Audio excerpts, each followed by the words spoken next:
Today we've all gathered here 24 elections for President of Ghana. As I said, I've come to bear witness that this man definitely is on a mission determined by destiny. And please, let's all accept him to continue. We happen to be living in times where the whole world is in a flux. Leadership is very, very scarce. Quality leadership. If anybody aspires to be a leader without command of the new technologies, like digitalization,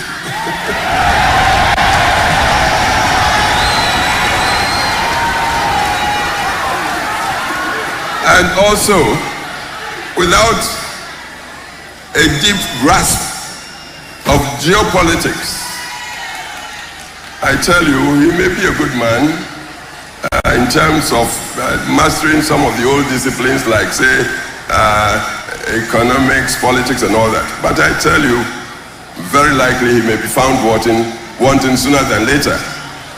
This young man here seems to have these instruments under his belt: digitalization, geopolitics,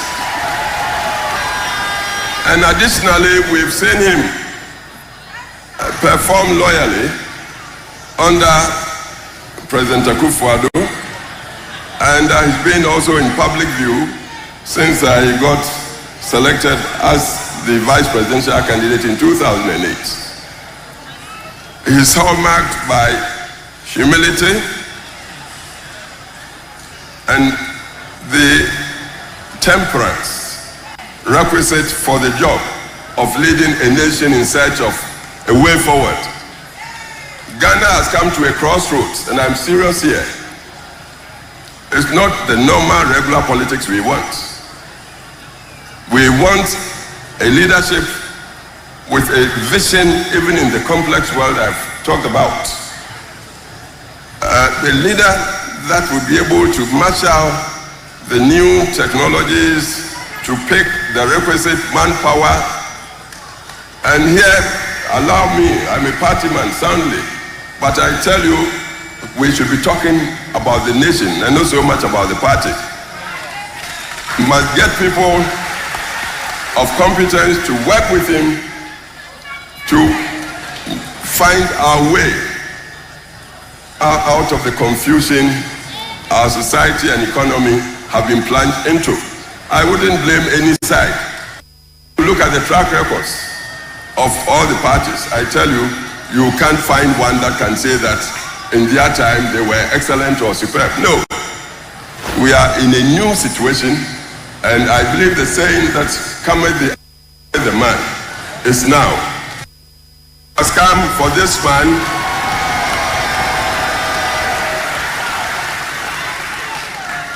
and I like the theme that is posted against the wall. Look at behind the lectern there. Bold solutions for the future.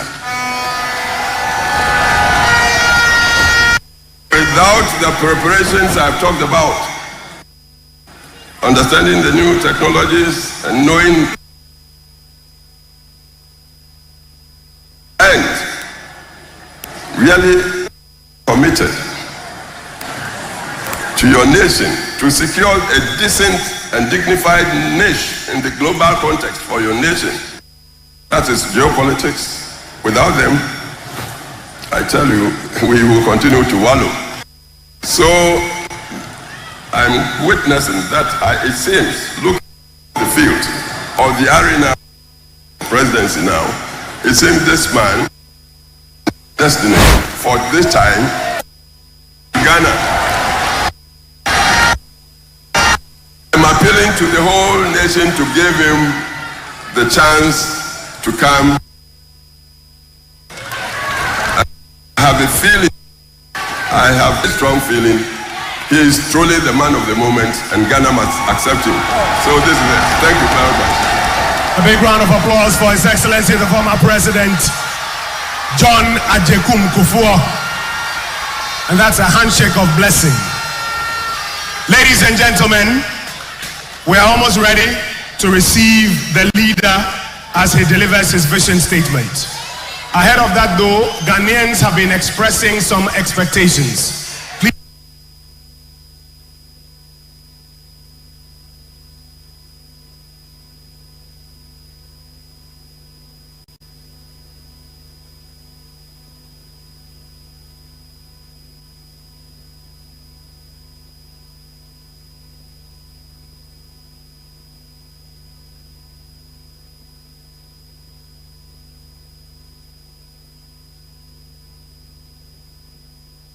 The government has for the last few years aggressively put in place measures to make possible the Vice President's digitization drive. There are certain things that ought to be in place in Ghana to be able to bring interest rates down on a sustainable basis.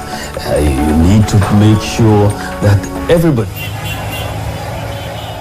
Ghanaians eagerly await Dr. Bawumia's address on Ghana's next chapter. Expectations are high for bold solutions and a visionary roadmap for the future. People across the country are looking forward to the speech. Let's get on the street and find out. My expectation as a student is that we need more jobs in the country, because as students there are a lot of unemployment in the country, and also there's a lot of brain drains in the country whereby students are traveling to seek greener pastures elsewhere. And it doesn't really help boost or improve the economy of Ghana. Ahead of Dr. Bawumia's speech on Wednesday, I'm expecting to see bold solutions. It's been 32 years of Ghana's fourth democracy, and we have not really seen any bold solutions. Me expect say, taisi no ebeba fom. Na yesu ye koja suwa. Na yesu ye nyama tonu. Na eba maye. Na aditonu yesu ya nyakakra ewosu. Oma life no enye comfortable maye. Ema ye nkrofo ene ye ejuma kitinkiti no otumi ekosro esuma yesu. The me person committee free Dr. Bawumia na no say ejuma one na na do ma pa o maye no obeto aso nti say free education law require any new nsu no omtwetwe any light eno na minya ne mmom di nya me pa o makoma mu ne say obeka de oba ono so beye yem pese obeye promise de obetumi ayama yen no on meka say na beye Ghana for ye nyina so ye ne beje. Dr. Bawumia, when you want capital free, ke program free, ke music free, koni ke enyeche ni price ko yawo. Koni ke wo wa lutumo efinefi easy yawo.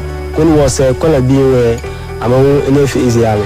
Ancha today la bana gona tinyala munyan nti la gangsta Ghana economy ma polo ka tin yo travel 3 years ni o tila polo rejigan ta kama wa Ghana pahabo polo, and because they don't kunya tijale mo se le tijale kini tutuma wane ancha o ile le o jifia gangpa kama no tine wa jahide bogi invention ate ka to tutuma wa ka tin passengers ye mo sra kan gangpa la charge ma ya charge na nyari yon kon tapam.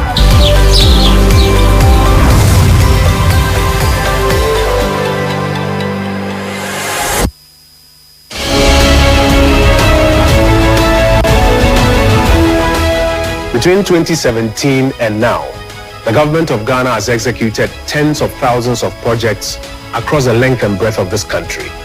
We have used the taxpayers' money to deliver on public goods and services.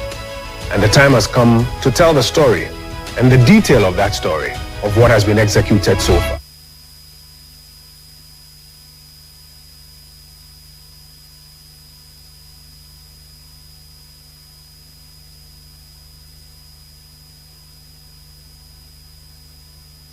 Of the Ministry of Environment, Science, Technology and Innovation. We have taken the production of aquaculture from 4,000 to over 6,000 metric tons. We have worked very hard to make it possible for Ghana to become the headquarters of the Africa Continental Free Trade. We've done a lot. We've completed several years uncompleted Bekwai Hospital. We've also found new oil in the Jubilee Southeast, pumping around 30,000 new barrels of oil to help increase our revenue base as a country. The government since 2017 has constructed over 40 kilometers of drains The Tamale Airport is now an international airport. We have upgraded it to international.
For parliamentary candidates, former presidential aspirants, members of the diplomatic corps, religious leaders, traditional leaders, CEOs present, invited guests, members of the media, distinguished ladies and gentlemen. 3 months ago, I was elected as leader and flag bearer of the new Patriotic Party to lead the party into the 2024 elections. I am eternally grateful to His Excellency the President, Nana Addo Dankwa, the opportunity to serve as Vice President. 11 days ago, the party also completed its election of parliamentary candidates for the 2024 elections. Let me use this opportunity to also appreciate the leadership and grassroots of our beloved party, the MPP, for the seamless organization of the parliamentary primaries following on the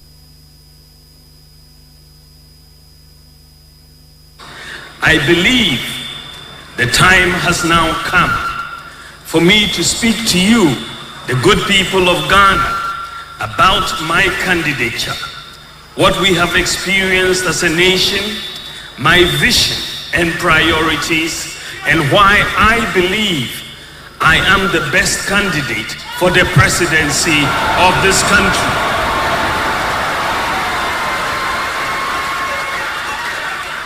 I recognize that submitting myself to your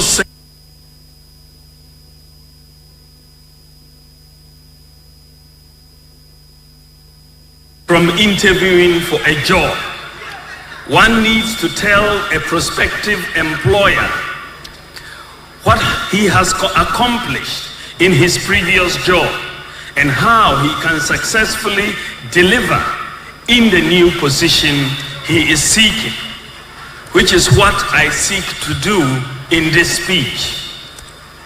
Even though tonight is about sharing my vision and policy priorities, I crave your indulgence to broadly set up the context.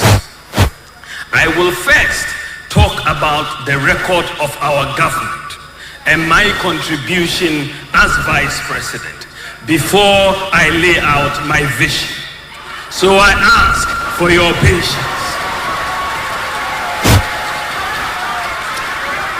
Ladies and gentlemen, when we assumed office in 2017, we were confronted with an economy with declining economic growth, along with several problems and challenges. A graphic description of the state of the economy at the time was provided by the former president and my main opponent for the 2024 presidential election, who announced to the nation that the meat was finished and the economy was left with bones.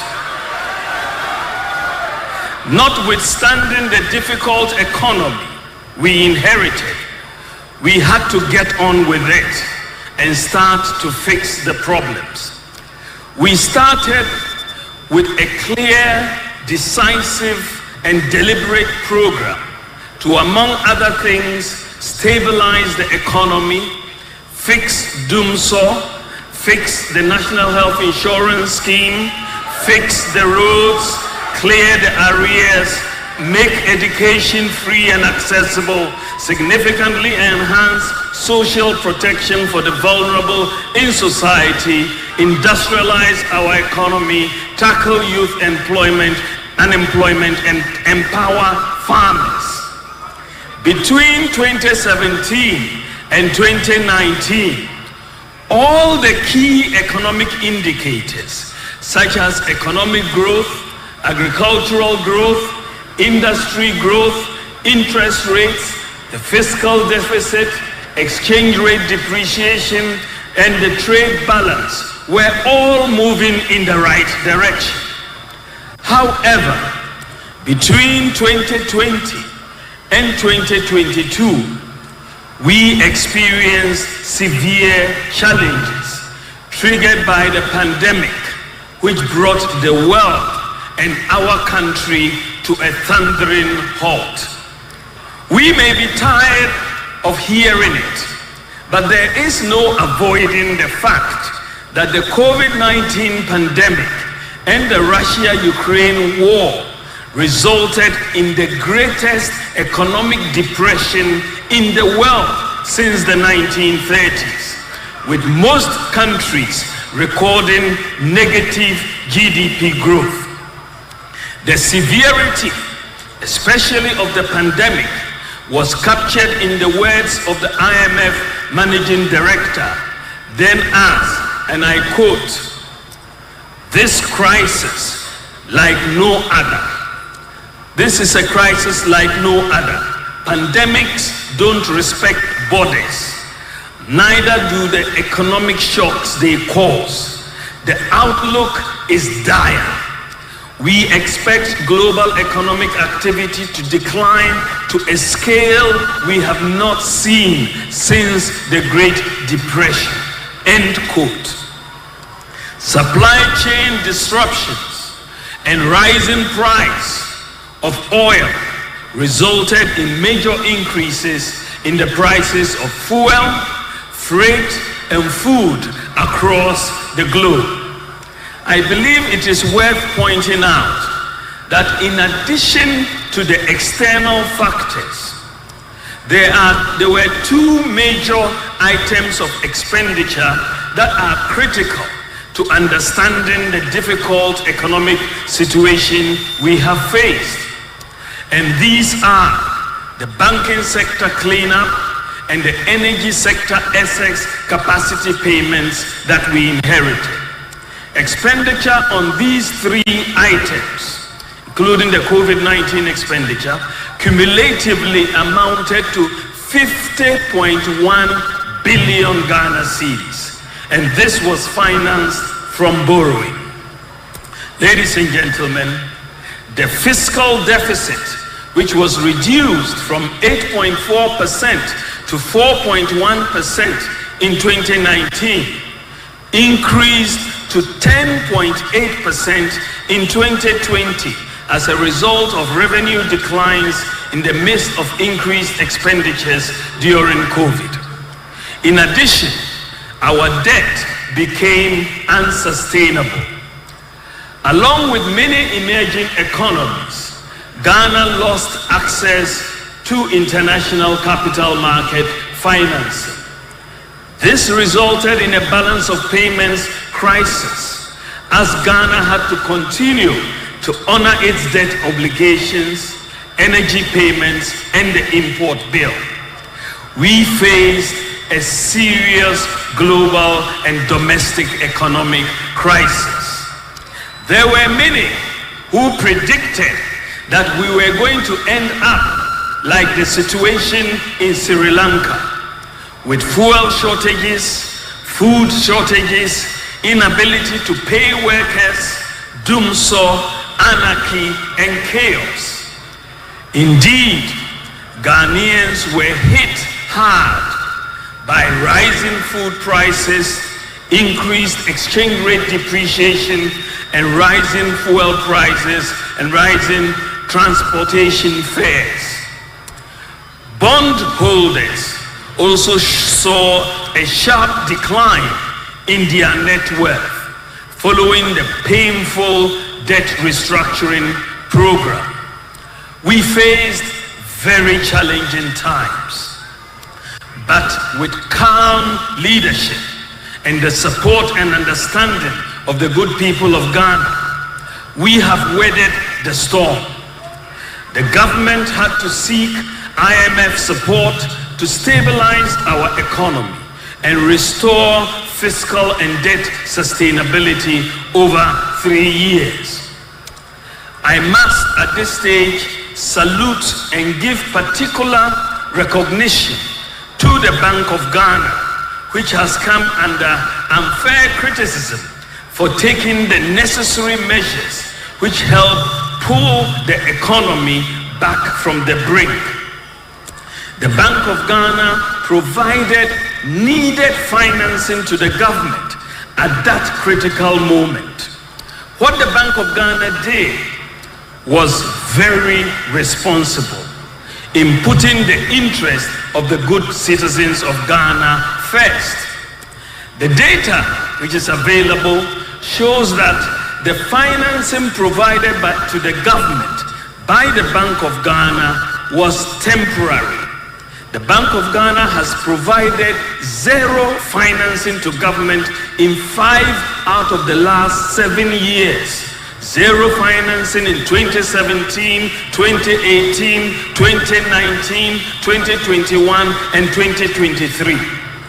The Bank of Ghana financing of government in the COVID-19 year of 2020 and the liquidity crisis year of 2022 was because of the domestic and global crisis, with underperforming revenue and no access to international capital markets. Ladies and gentlemen, the good news is that the data shows that the economy is recovering from the crisis we faced.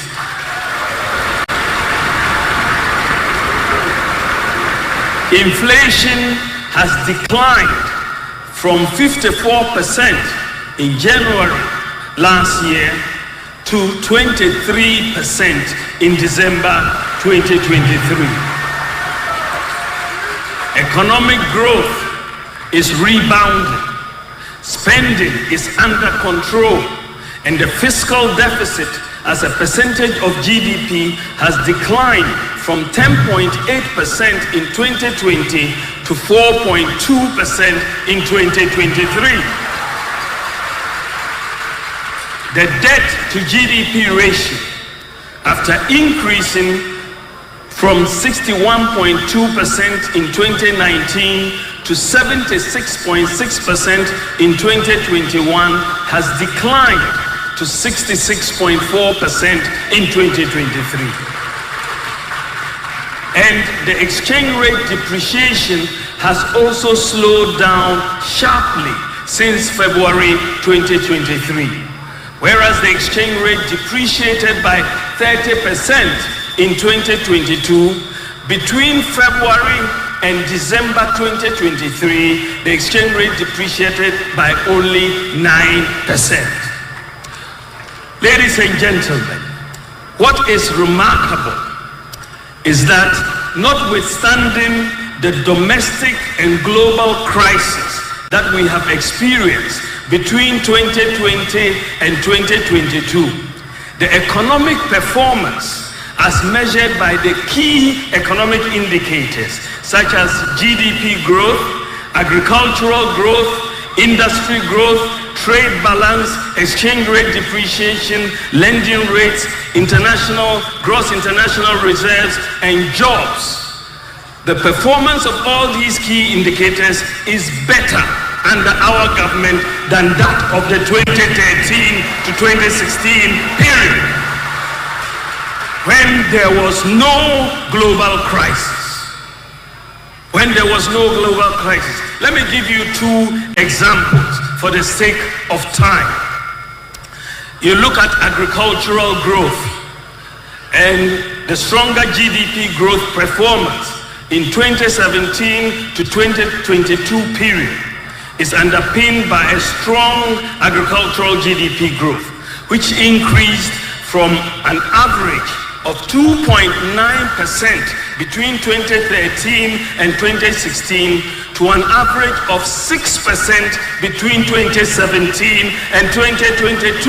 We have done double what we inherited, notwithstanding the crisis. We have made a lot of progress in agriculture, even though there is more to be done. Rice imports, for example, have declined by 45%. From 805,000 metric tons to 440,000 metric tons between 2021 and 2023. The goal is to be a net exporter of rice by 2028. It is clear that some of our policy interventions, such as planting for food and jobs, have borne fruit. I now tackle exchange rate depreciation. On the performance of the cedi exchange rate, it is also interesting to note that between 2013 and 2016, just before we came into office, the cedi depreciated by an average of 17.7% annually. But since 2016, between 2017 and 2020, there was a significant decline in cedi depreciation to an average of 7.5%. The average cedi depreciation further declined to 6.8% between 2017 and 2021. However, the 30% depreciation of the cedi in 2022 resulted in the average depreciation of the cedi between 2017 and 2022 to be 10.75%. So again, notwithstanding the domestic and global economic crisis, the depreciation of the cedi under our government is lower than that we inherited from the 2013 to 2016 period. Let me talk about jobs. What is probably the most remarkable development in terms of the economy is that our government has created 2.1 million jobs between 2017 and 2022, notwithstanding the global economic crisis. The public sector recruited 1.2 million people, while the private sector created 975,000 jobs according to SNIT data. We recruited 100,000 more health workers, 100,000 more teachers. We more than doubled the fire service personnel, and so on. Our government clearly has created more jobs in the last 7 years than any other government in the Fourth Republic. This is truly remarkable under the circumstances, even though we still have to create more jobs. Ladies and gentlemen, clearly, notwithstanding the economic crisis, this government has been able to steer the ship of the nation away from catastrophe.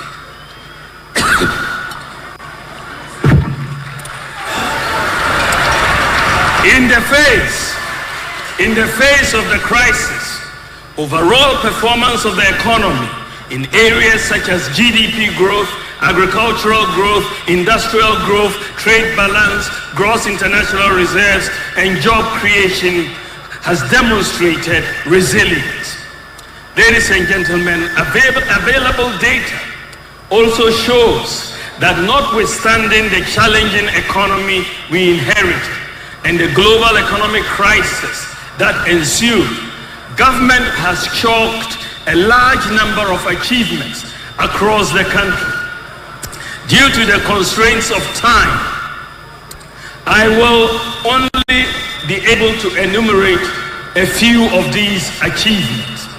However, government will soon outdoor our performance tracker in the next few weeks, which will detail all of our achievements in every sector and every district in the Republic of Ghana. But I'll name just a few of the achievements.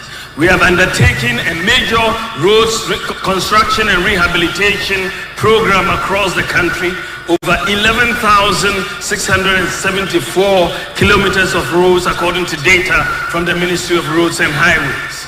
I am not aware of any government that has done as much in the road sector since 1992.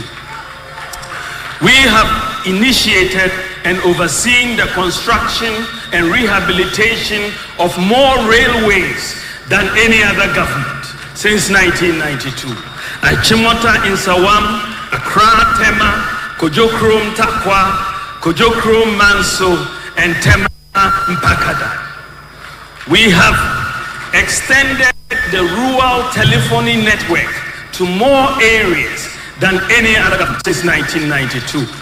We have increased the network from 78 sites to 1,008 sites. We have constructed more fish landing sites than any other government. Exim, Dix Cove, Moree, Mumford, Teshi, Keta, Osu, Ekumfi, and Mfansiman. Ladies and gentlemen, our government has constructed more sports facilities than any other government since 1992. We have completed 6 new multi-purpose sports stadia and 4 ongoing in each of the 10 regions, 10 old regions. We completed the University of Ghana Stadium in Legon, built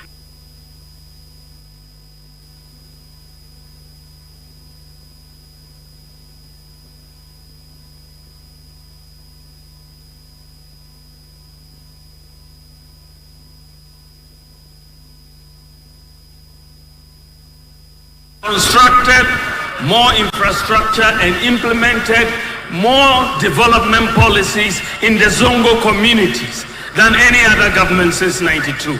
The Zongo Development Fund has completed over 200 infrastructure projects in Zongo communities.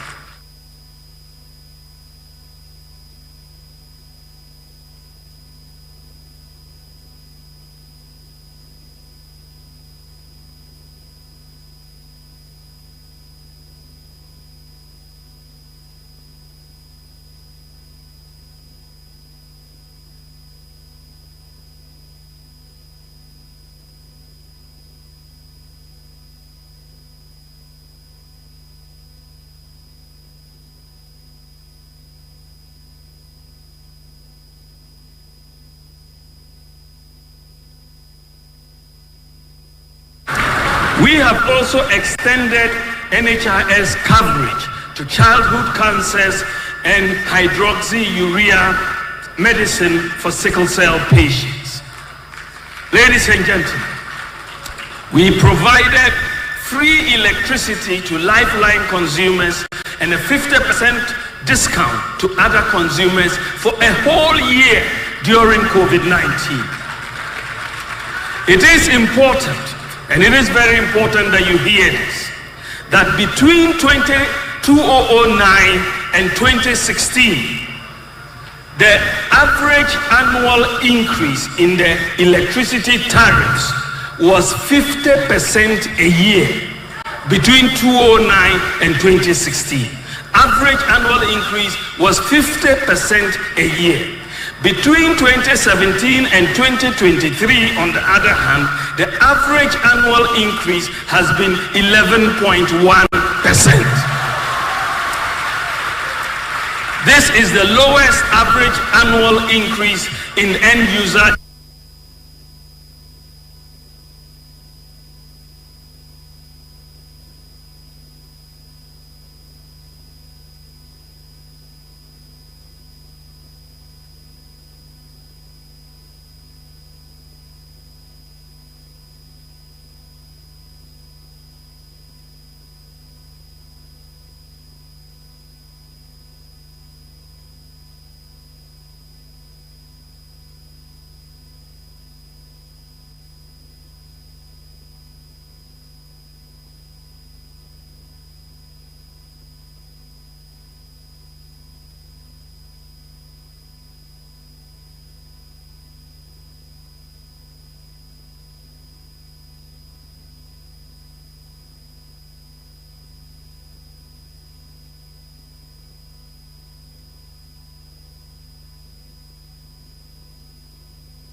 Gentlemen, I want to go digital now.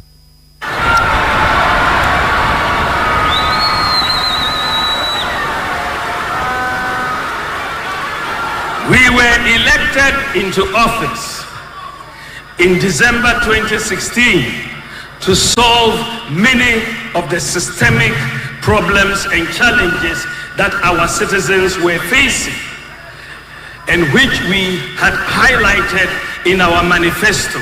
For example, there was no unique identity, no property address system, fake birth certificates, and so on. We had lived with many of these problems since independence. For me, to lead is to solve. Indeed,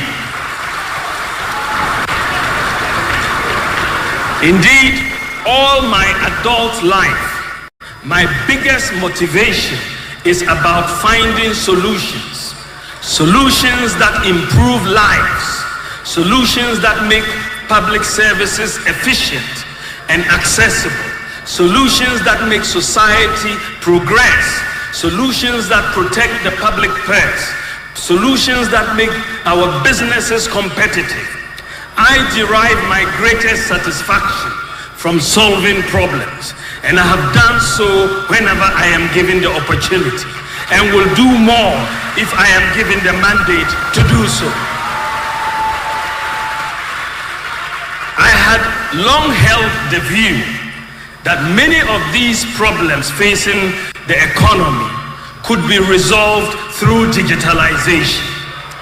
In fact, in my 2010 book on monetary policy and financial sector reform in Africa, I proposed digitalization, amongst others, as the way forward for African countries.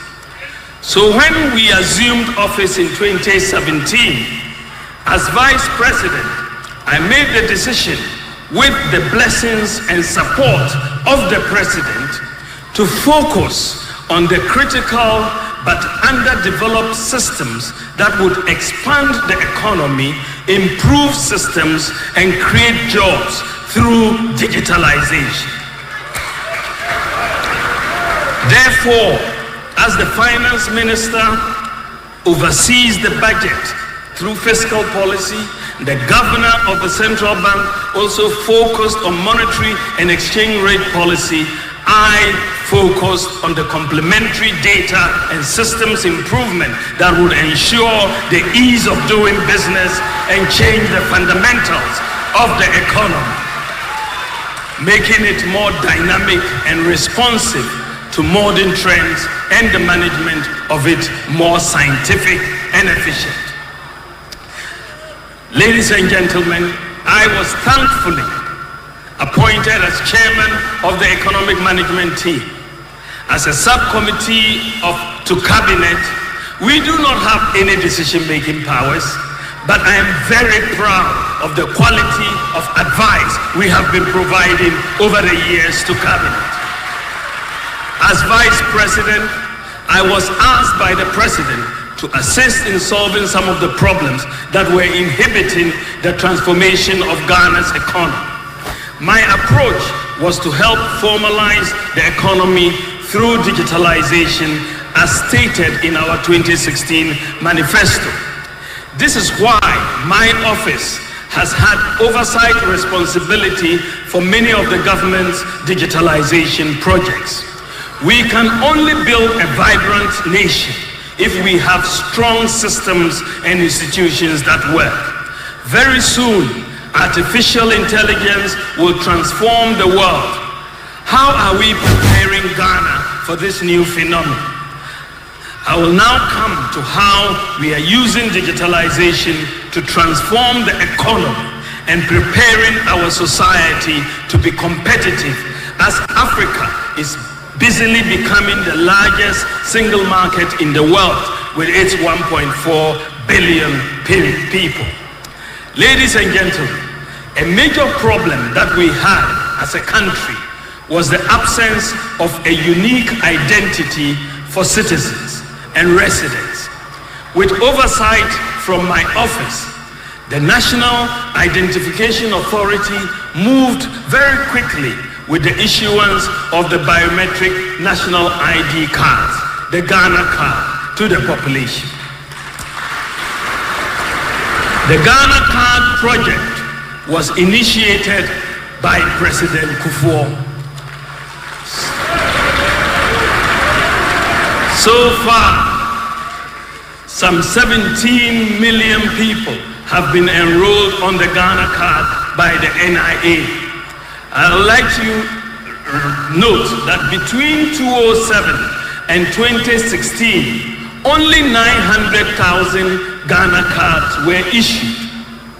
With the Ghana card, the identity of the people, even dead people, can be established using their fingerprints. With the Ghana card, every Ghanaian, regardless of locations or status, whether rich or poor, now can be officially registered and recognized as a Ghanaian. Before this, it was possible for someone to be born, live, and die in Ghana without ever being registered.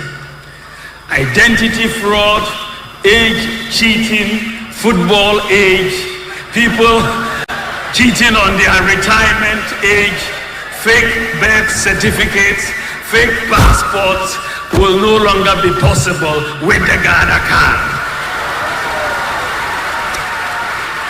Today, because your Ghana card is linked to your bank account and your SIM card, people cannot just go and borrow money from the bank and disappear and appear with a new name as used to happen, and this led to higher interest rates. The Ghana card can also be used to travel from abroad into Ghana from 44,000 airports in the world. The Ghana card is a major element in many of the digitalization initiatives that we are undertaking. That is why its successful implementation has been so important to me. Ladies and gentlemen, to solve the problem of a lack of a working address system in Ghana. With oversight from my office, we have leveraged on GPS technology to implement a digital address system for Ghana, capturing every square inch of land or water in Ghana. Today, every property in Ghana has a unique digital address, along with street names and house numbers. And finding directions to any location is now very easy.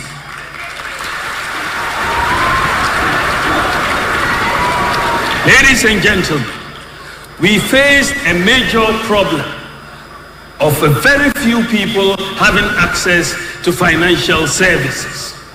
To solve this problem, I championed the implementation of mobile money interoperability.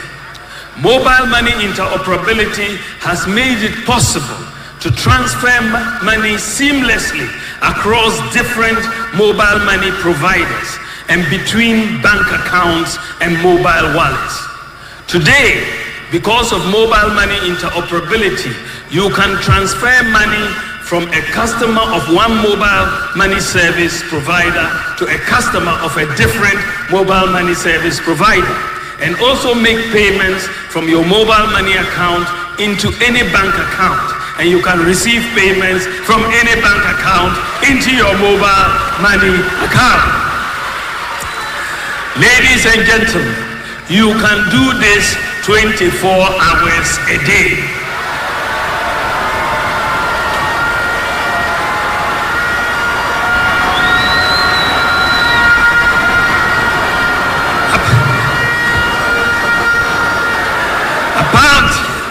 Apart from achieving financial inclusion, mobile money interoperability has also significantly promoted a cashless culture, especially by our market women and the business community, thus reducing robberies and attacks on market women and business folks on our highways.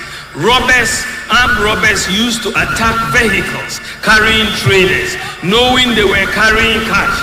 But now, many traders don't carry cash because they keep their monies on their mobile wallets for seamless transactions wherever they are. Today, because of mobile money interoperability, you can also receive remittances from abroad directly onto your mobile wallet without the need to go to a bank or Western Union money transfer. Because the mobile money account performs just like a bank account, as a result of mobile money interoperability, over 90% of Ghanaian adults have mobile money accounts that function just like bank accounts. Distinguished ladies and gentlemen, we have basically solved the problem of financial exclusion in Ghana. The State of Inclusive Instant Payment Report has ranked Ghana as the #1 in Africa in terms of access to financial inclusion. #1 in the whole of Africa. Today, because of digitalization, anyone can do banking and digital financial transactions 24 hours a day.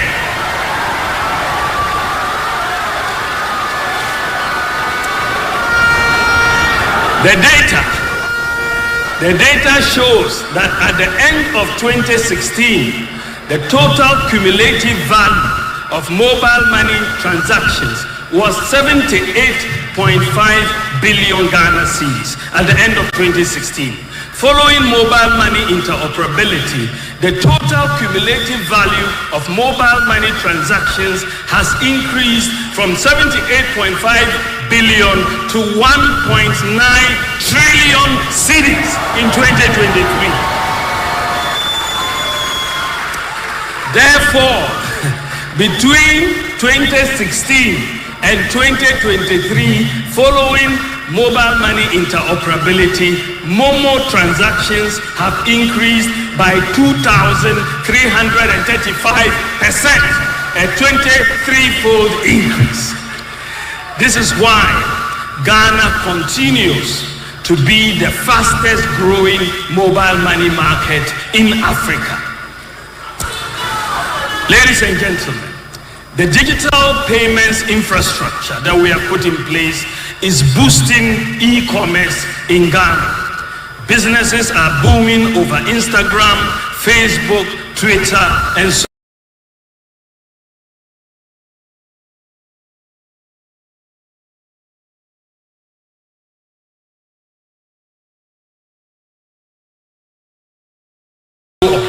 many people who could not afford to rent or build shops. Ghana is currently ranked number 6 in Africa in terms of e-commerce. Number 6 in Africa, behind Mauritius, Nigeria, South Africa, Tunisia, and Morocco, according to ANTA. Ladies and gentlemen, addressing corruption in the public service, our approach to improving delivery of public services is to minimize human contact as much as possible. Therefore, we embark on an aggressive digitalization of processes of service delivery across many public institutions with coordination from my office. When you look at the passport office, we have digitalized the passport office with oversight from my office. With digitalization, the average turnaround for acquisition of passports has been significantly reduced. And today, because of digitalization of the passport office, you can apply for your passport online from your home 24 hours a day.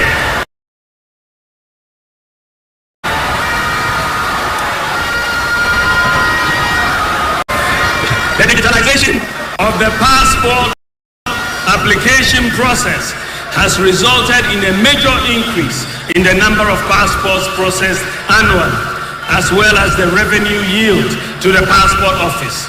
In 2018, the total number of passports issued was 346,911, and the revenue generated in 2018 was 11.8 million. By 2023, following digitalization, the passport office issued 751,761 passports with revenue of 94 million Ghana cedis. The ultimate objective is to eradicate human interface in all phases of the passport application process, to give true meaning to the online filing and processing of forms. I will come back to this issue of passport shortly when I get into my vision and priorities.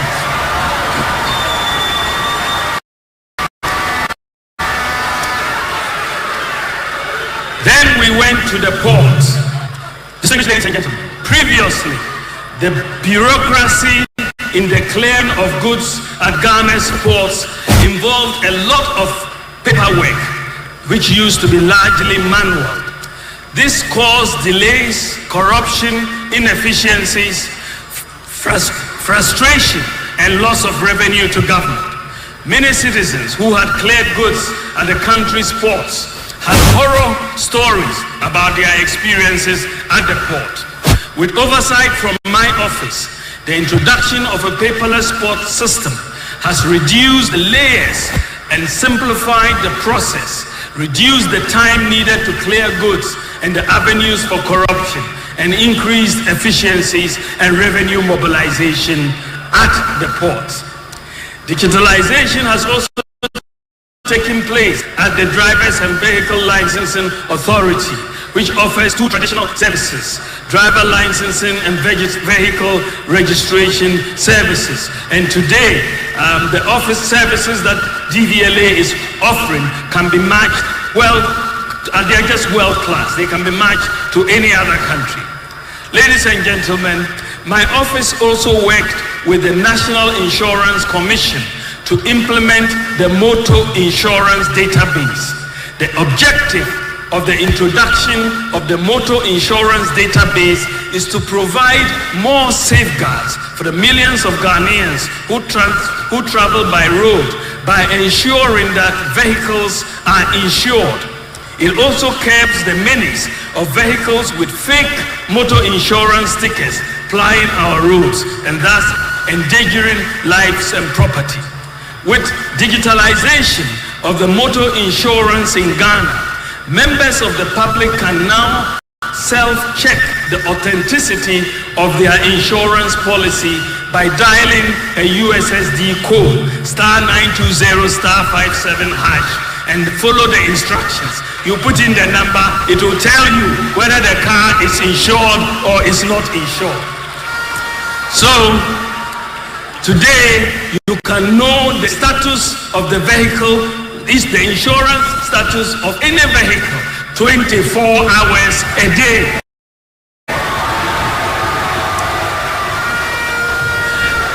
Today, because of digitalization, you can also apply for insurance for your vehicle on your mobile phone and receive your insurance sticker electronically. And you can do this 24 hours a day.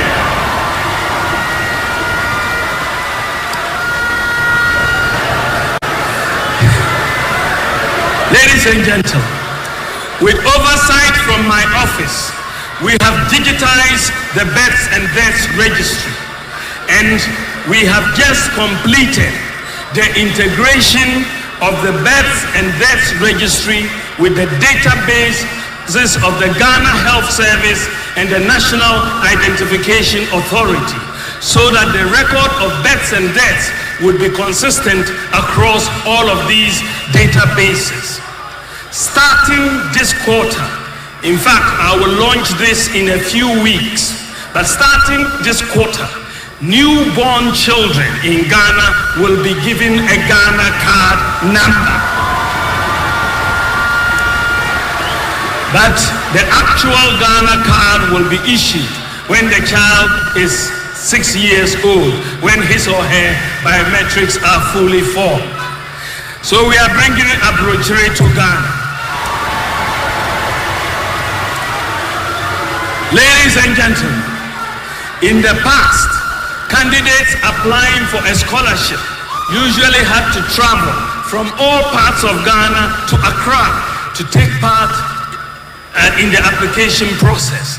This caused a great deal of inconvenience for applicants seeking government sponsorships. The manual processes of the Scholarship Secretariat resulted in an inefficient administration of scholarships in the country. With the digitalization of the Scholarship Secretariat, candidates can now apply for scholarship from the comfort of their homes 24 hours a day and take aptitude tests and be interviewed in their own districts. The Ghana.gov platform. Ladies and gentlemen, to make it easy to access government services, I led the initiative to establish the Ghana.gov platform, which was implemented with oversight from my office. The Ghana.gov platform is a one-stop shop for accessing government services. So far, out of the 1,516 ministries, departments, and agencies targeted, we have onboarded 1,503 of them onto the Ghana.gov platform for e-government services. So 99% of MMDAs have been onboarded on the Ghana.gov platform. All payments on the Ghana.gov platform go directly into the government accounts to ensuring transparency. Since 2020, a total of 201 billion Ghana cedis has been collected for government on the platform. For services onboarded and receiving payments, you should be able to apply for and obtain any government service online through the Ghana.gov platform 24 hours a day.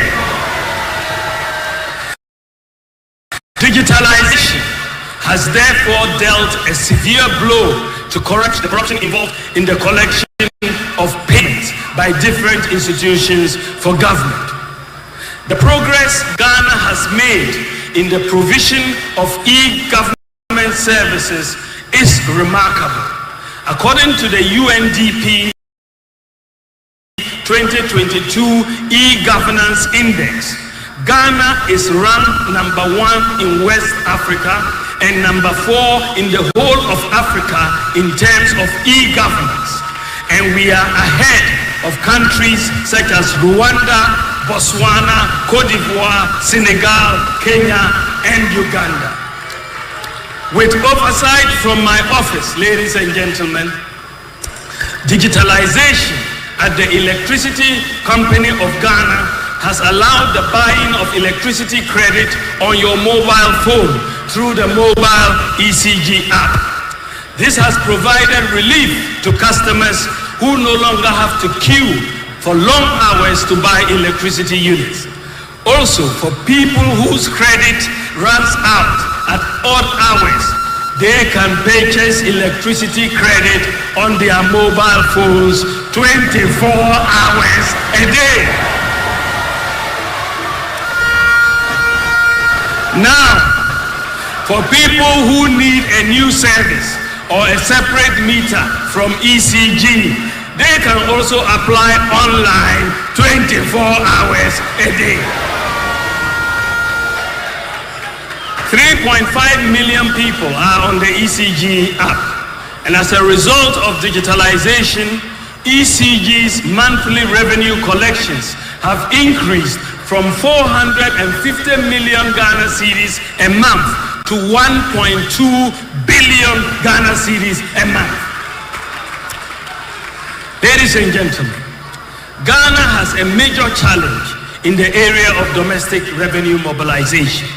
The tax to GDP ratio is about 14%, compared to 27% for South Africa and 34% for the advanced OECD countries. Most adults in Ghana are outside the tax net, and compliance is very low. At the beginning of 2017, only 4% of the population of Ghana had tax identification numbers. To increase the number of people with tax identification numbers, I propose that we designate the Ghana card as the tax identification number. In doing this, we have increased the percentage of adults with tax identification numbers from 4% to 85%. It is now incumbent on the GRA to use this database in tax collection to broaden the tax net. Furthermore, ladies and gentlemen, with oversight from my office, the SNIT, National Health Insurance, GRA, Controller and Accountant General Payroll, DVLA, SIM cards, and bank accounts have all linked to NIA database linked to the Ghana card. Today, your SNIT number is your Ghana card number. Your NHIS number is your Ghana card number. Your TIN number is your Ghana card number. The integration of the database is allowing us to successfully weed out ghost workers on payroll. A biometric audit of the National Service Scheme payroll found about 44,707 ghost workers and potential ghost workers between 2022 and 2024. And this has saved Ghana a total of 356 million Ghana cedis. Also, SNIT has suspended payment of 480 million Ghana cedis to 29,000 ghost pensioners using the Ghana card system. Ladies and gentlemen, we have also recently integrated the Controller and Accountant General Payroll database with the NIA database to eliminate ghost workers on government payroll. Through digitalization, we have finally been able to solve the long-standing problem of ghost workers on government payroll. Ladies and gentlemen, many people, including highly educated people, find the process of filing taxes complex To make it easier and less cumbersome to file taxes, I challenged the GRA to come up with a simple to use mobile app to enable ordinary people to file and pay taxes using their mobile phones. And this has been done. Today, you can file your taxes 24 hours a day on your mobile phone. Ladies and gentlemen, in the area of healthcare, digitalization of hospital medical records, to make healthcare easily accessible across the country, we have overseen the connection of health facilities under the Ghana Health Service onto one digital platform. So far, all teaching hospitals, all regional hospitals, and all district hospitals have been connected and can talk to each other. The goal is to network over 90% of all hospitals in Ghana by the end of next year. So currently, if you are referred from a hospital like Tamale Teaching Hospital to Kolebu Teaching Hospital, you do not need to carry a folder. All your records will be seen and monitored by the doctor in Kolebu when you arrive. Patients will have only one digital folder wherever they go. Your health records can be accessed 24 hours a day from any of the 302 network hospitals. Ladies and gentlemen, digitizing the operations of the National Health Insurance Authority has helped to reduce fraudulent claims. The renewal of all national health insurance registrations used to take place at various NHIA district offices. This led to backlogs and long queues. In some instances, people slept for days at some district hospitals. These delays hampered the operations and limited the revenue streams of the NHIA. With oversight from my office, we have digitalized the enrollment and renewal of the National Health Insurance membership. Following digitalization, renewal of National Health Insurance registration via mobile phone can now take place 24 hours a day. And this has eliminated the bottlenecks that were there. I now come to drones. Ladies and gentlemen, I remember with so much pain when my father underwent an operation in Tamale Teaching Hospital. He was losing blood that night, and the doctors were trying to get blood for him. We rushed to the hospital blood bank, but it was closed. I tried to get the phone number of the one in charge and made several calls, but he did not pick up. We were running against time, and by the morning, my father had died. That painful experience is forever with me. So when I heard about zipline drone in an emergency, I was determined to get it for Ghana, to save many lives that are needlessly lost.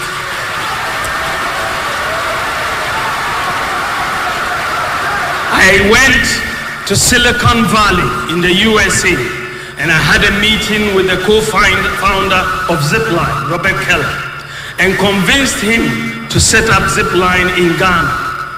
When I announced the imminent arrival of Zipline in Ghana, our friends in the opposition said that the drones were for taking pictures of women in their bathrooms. Ladies and gentlemen, previously, hospitals and clinics in remote and largely rural communities like Nyangosre in Afajato South, Afram Plains, Yagaba, or Yunyo had difficulty of getting medical supplies, especially in times of emergencies involving snake bites, childbirth, blood loss, floods, and so on. Many lives are needlessly lost because the hospitals are unable to access critically needed supplies on time. To address this problem, Ghana opted to partner Zipline, the world's largest automated on-demand delivery service for medical supplies. We've established 6 Zipline distribution centers in Omanako, in the Eastern region, Panya, Ashanti, Mampong, Vopsi in Northeast region, Seshuri also, Kitikrachi, Enum, and Zipline has made millions of deliveries of medicines, blood, and vaccines to many remote parts of Ghana and has saved many lives. Ladies and gentlemen, Zipline services are available 24 hours a day. I should add rather proudly that Ghana is currently as the largest medical drone delivery service in the whole world. The whole world. What is even more impressive is that the drone centers are 100% manned by young, talented Ghanaians. They are manning all of the drones. Ladies and gentlemen, in 2019, I challenged the Pharmaceutical Society of Ghana during their annual meeting in Ho to go digital and place all pharmacies in Ghana on a digital platform for ease of access by Ghanaians. The Pharmacy Council, in collaboration with the private sector, has completed the work on a digital platform for all pharmacies in Ghana. Basically, the National Electronic Pharmacy Platform will offer the opportunity for everybody through a mobile phone to upload your prescriptions and find out which pharmacies near you have the medicines. Secondly, you can compare the prices of the same drug offered by the different pharmacies and decide where you want to order from. And those orders will be delivered using your digital address at home. Ghanaians will experience the e-pharmacy platform in full operation this year when every pharmacy is onboarded. E-pharmacy services will be available 24 hours a day. Ladies and gentlemen, over the last 7 years, we have witnessed what some international observers have described as an extraordinary digitalization of the Ghanaian economy.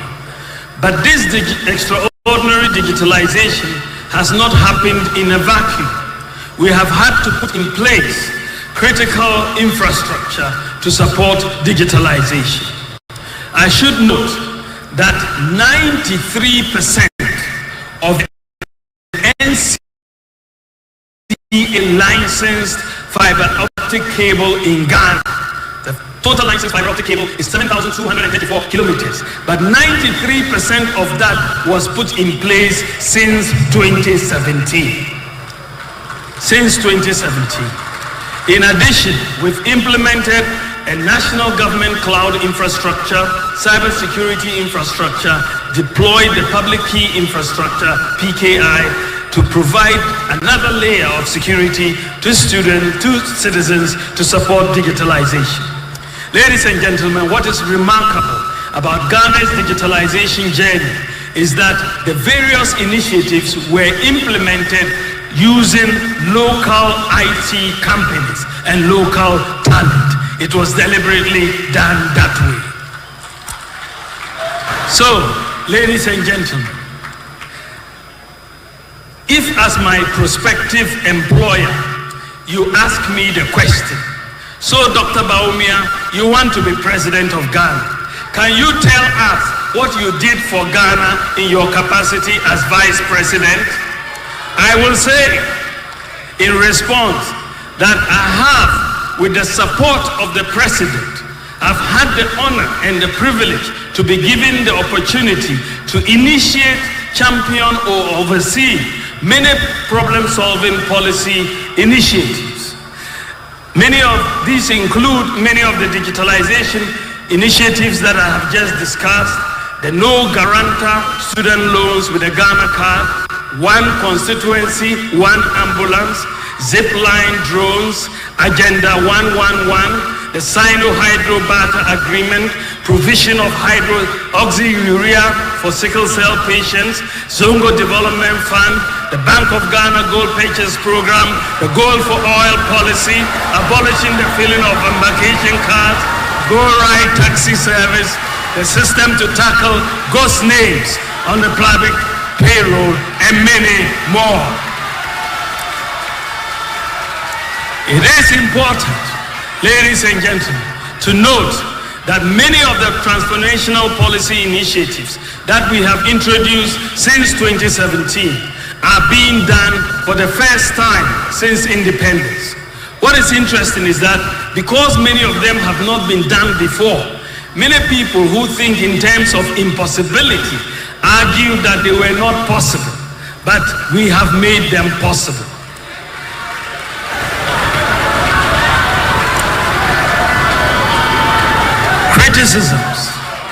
Criticisms and name calling eventually gave way to reality as the nation is greatly benefiting from these initiatives. What we have been able to accomplish so far shows that it is possible for Ghana to achieve many things that some believe to be impossible. It is possible if we put our minds to it. We need to break the shackles of impossibility and embrace the mindset of possibility. Ladies and gentlemen, I now come to my vision.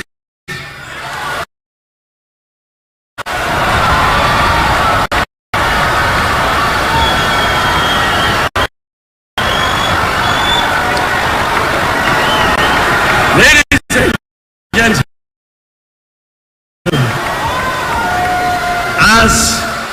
as Vice President, I am like a driver's mate. But by the grace of God, if you make me the president, I will be in the driver's seat with constitutional.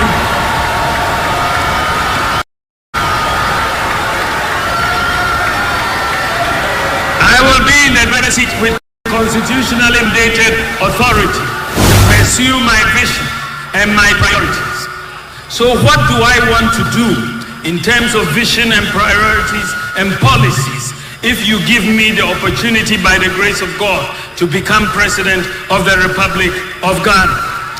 Ladies and gentlemen, in this regard, I have been engaged in a lot of consultation and doing a lot of thinking in the last few months about the lessons of the last 7 years, as well as my vision and priorities as I seek to become President of the Republic of Ghana.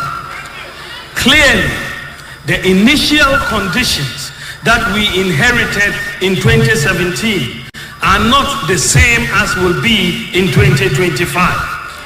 Therefore, my priorities will be different. We have done many good things, and I will be seeking to build upon them. My vision, ladies and gentlemen, is to create a tent big enough to accommodate all our people, to tap into the resourcefulness and talent of our people, irrespective of our different ethnic, political, and religious backgrounds, to channel our energies into building the kind of country that assures food, self-sufficient, safe, prosperous, and a dignified future for all Ghanaians.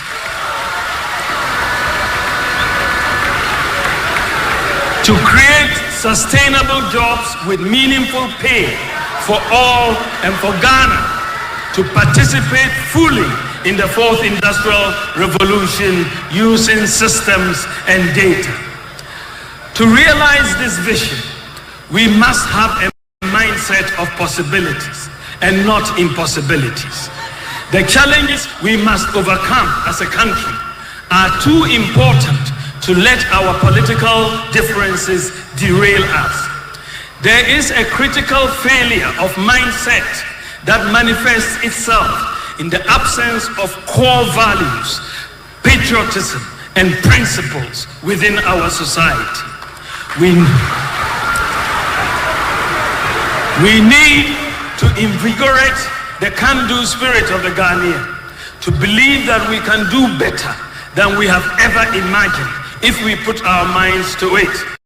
For example, our student from Mamfi Girls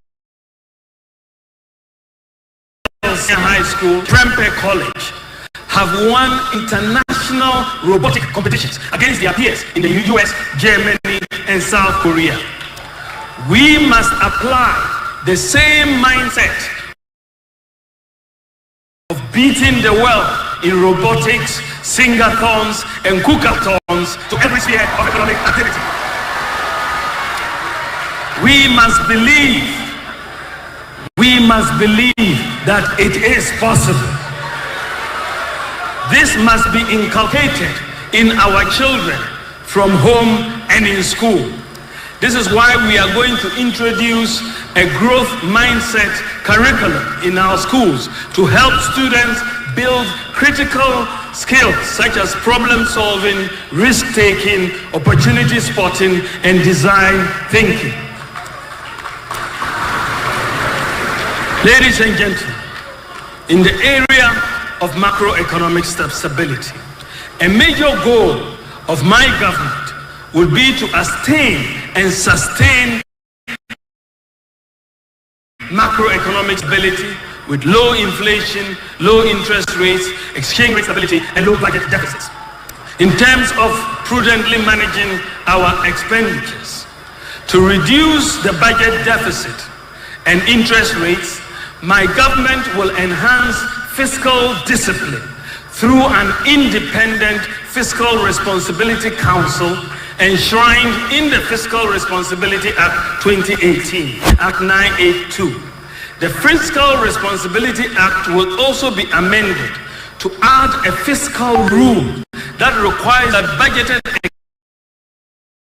expenditure in any year does not exceed 105% of the previous year's tax revenue. This will prevent the experience of budgetary expenditures based on optimistic revenue forecasts, which many a time do not materialize.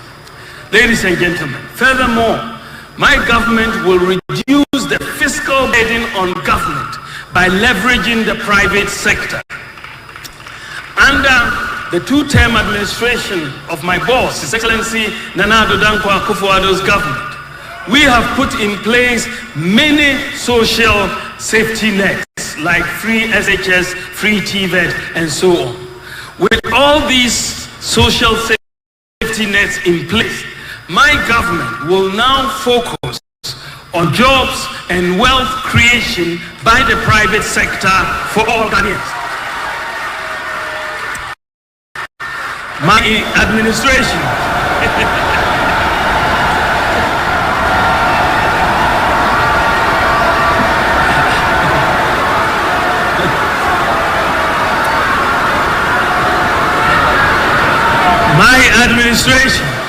thank you, will incentivize the private sector to complement government in the provision of many infrastructure and other services to reduce government expenditure and improve maintenance. The private sector will be encouraged to build roads, schools, hostels, and houses for government to rent or lease to hold. The demand for roads construction is massive, and this has historically placed a huge burden on the budget. I believe that the private sector should finance the construction and maintenance of roads through PPP concession arrangements. Also, the government will move towards leasing rather than purchasing vehicles, printing equipment, and so on. The private sector will have the responsibility for maintaining the vehicles and the equipment. With this approach, government can save very significant outright cash out expenditure annually from various items across different ministries, departments, and agencies.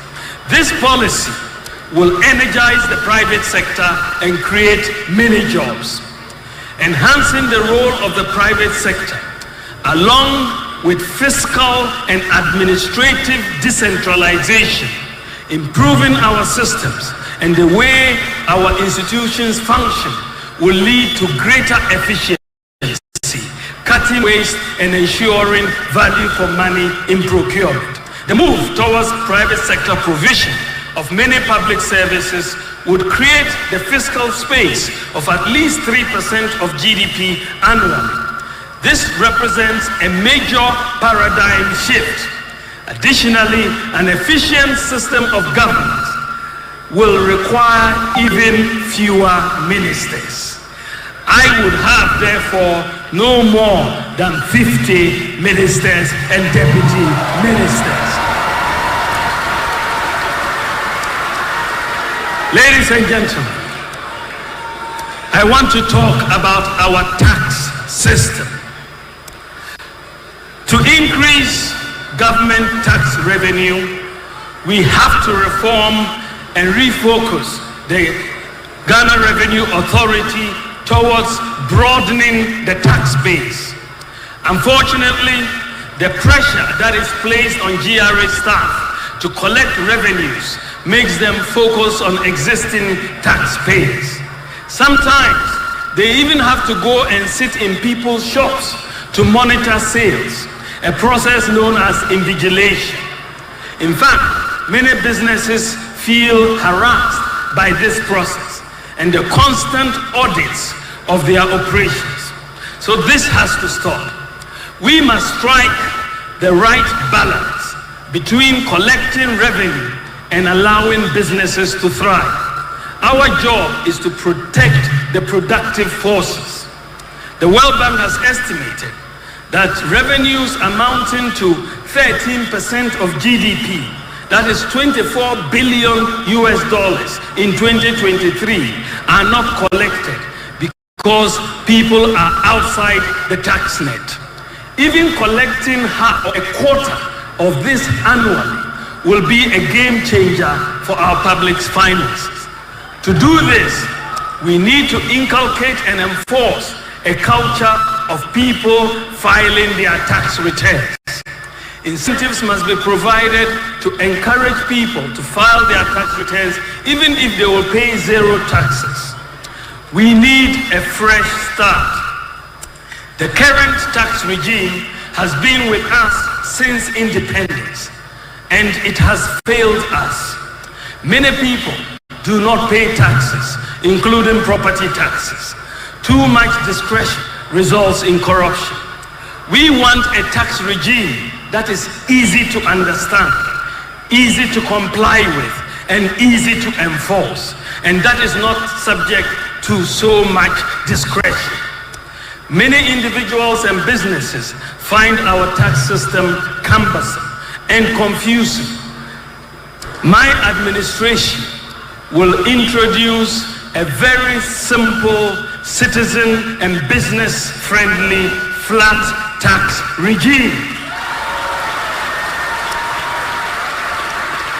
A flat tax of a percentage of income for individuals and SMEs, which constitute 98% of all businesses in Ghana, with appropriate exemption threshold to protect the poor. With a new flat tax regime, a tax return should be able to be completed in just a few minutes. We will also simplify our complicated corporate tax system and VAT regime. To start the new tax system on a clean slate, my government will provide a tax amnesty, that is a complete exemption from payment of taxes for a specified period and waiving the interest and penalties up to a certain year to individuals and businesses for failures to file taxes in previous years, so that everybody will start afresh.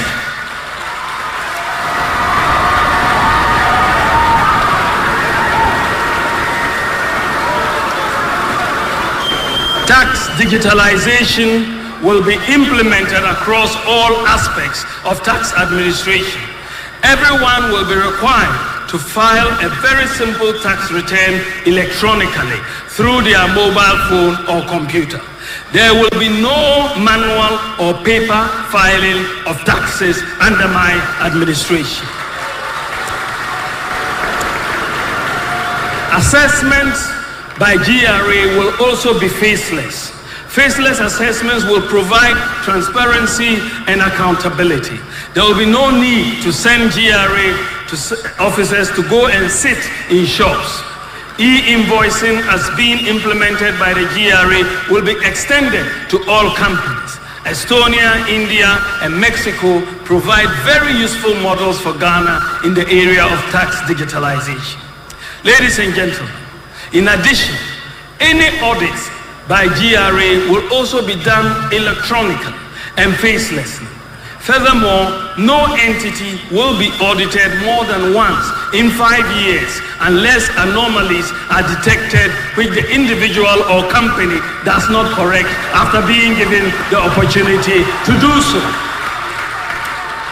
We will amend the law such that if there is a dispute about tax assessment, a binding arbitration will take place through a body constituted by institutions such as the Ghana Arbitration Center, Institute of Taxation, AGI, Institute of Chartered Accountants, Private Enterprise Foundation, Ghana Employers Association, and so on, with a mandate to resolve any appeal in a maximum of 3 months.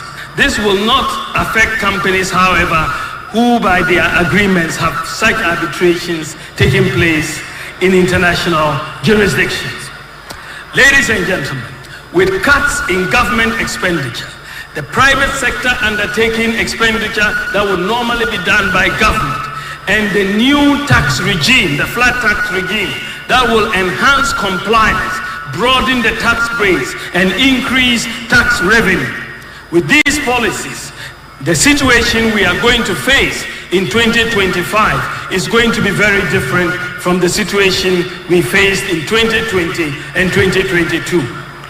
With the policy measures implemented so far, we have outperformed the IMF fiscal deficit target of 5% by attaining a fiscal deficit target of 4.2% in 2023. The new policies that I am proposing to implement in 2025 will give us the fiscal space to eliminate some taxes, such as the proposed VAT on electricity, if they are still on the books, the emissions tax, and the betting tax, without compromising our fiscal deficit. Ladies and gentlemen, I want to build a Ghana where we leverage technology, data, and systems for inclusive economic growth. I want us to apply digital technology, STEM, robotics, and artificial intelligence for the transformation of agriculture, healthcare, education, manufacturing, fintech, and public service delivery. As part of this process, it is my goal to eliminate the digital divide by achieving close to 100% internet penetration in Ghana. We have already made significant progress in this direction by increasing internet penetration from 34% in 2016 to 72% in 2023. So we've more than doubled internet penetration. The task in the next 4 years is to move from 72% to close to 100% internet penetration. It is possible. I want to see Ghana build the digital talent that we require for the fourth industrial revolution. This will mean providing digital and software skills to hundreds of thousands of youth. This, along with other policies, will create jobs for the youth, including school dropouts. In collaboration with the private sector, we will train at least 1 million youth in IT skills, including software developers, to provide job opportunities worldwide. Generally, there will be an enhanced focus on TVET education. My government will also support the establishment of a national open university, Ghana, in collaboration with the private sector, with a focus on technical and vocational skills and ICT. Ladies and gentlemen, to help our youth get jobs, I believe it is time to rethink the concept of the current national service scheme. My government will propose that those who, after completion of their education, can secure jobs will be exempted from national service. National service will no longer be mandatory, and students will have the option to decide whether to do national service or not.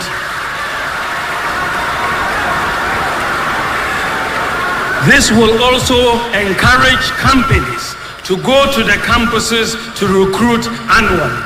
This time they don't go because of national service.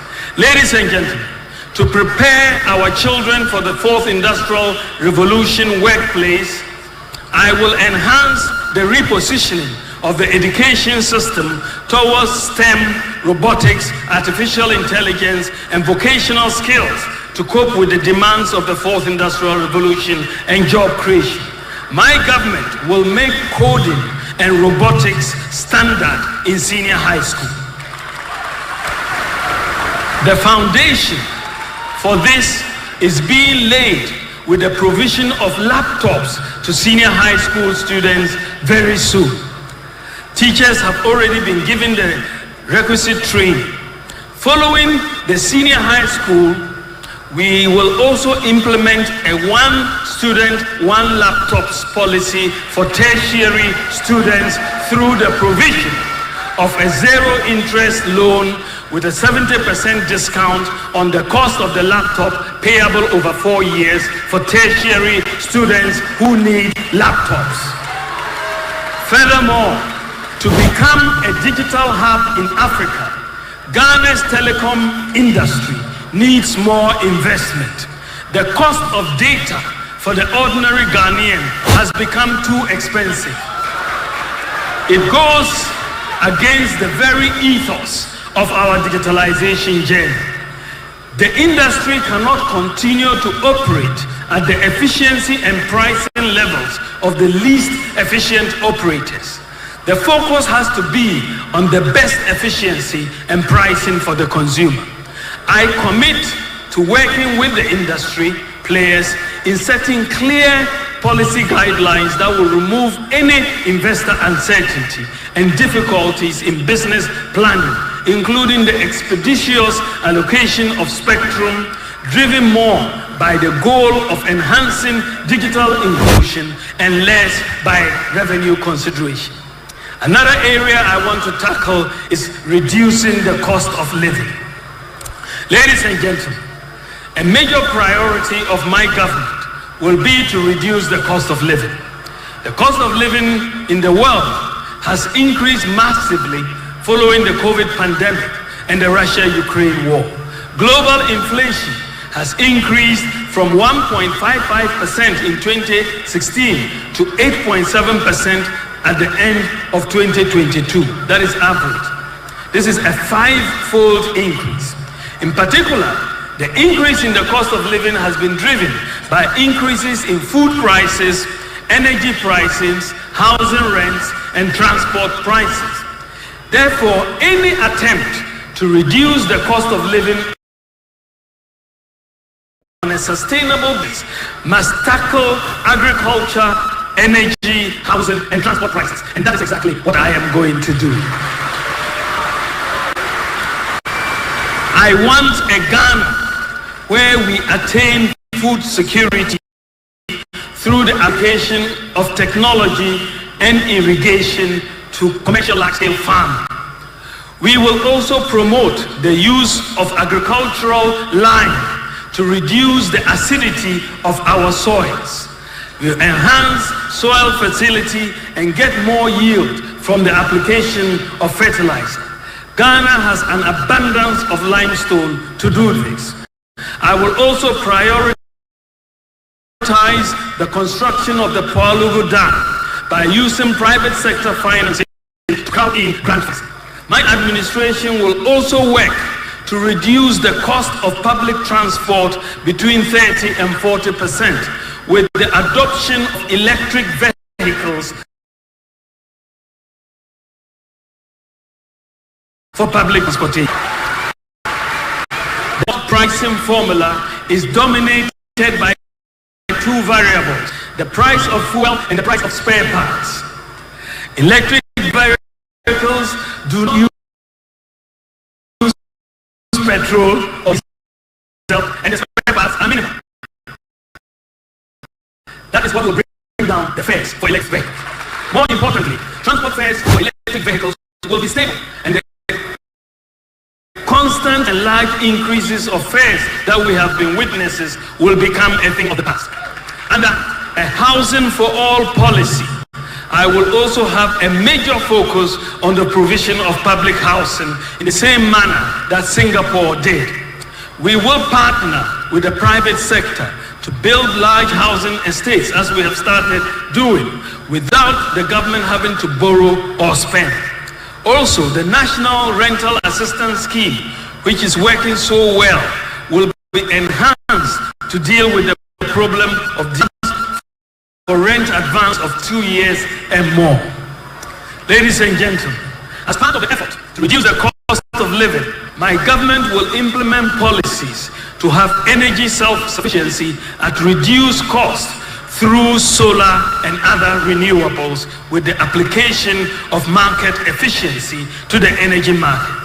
We will diversify the generation mix by introducing 2,000 megawatts of solar power and additional wind power through independent power producers to reduce our dependence on oil and gas by the end of my first term in office.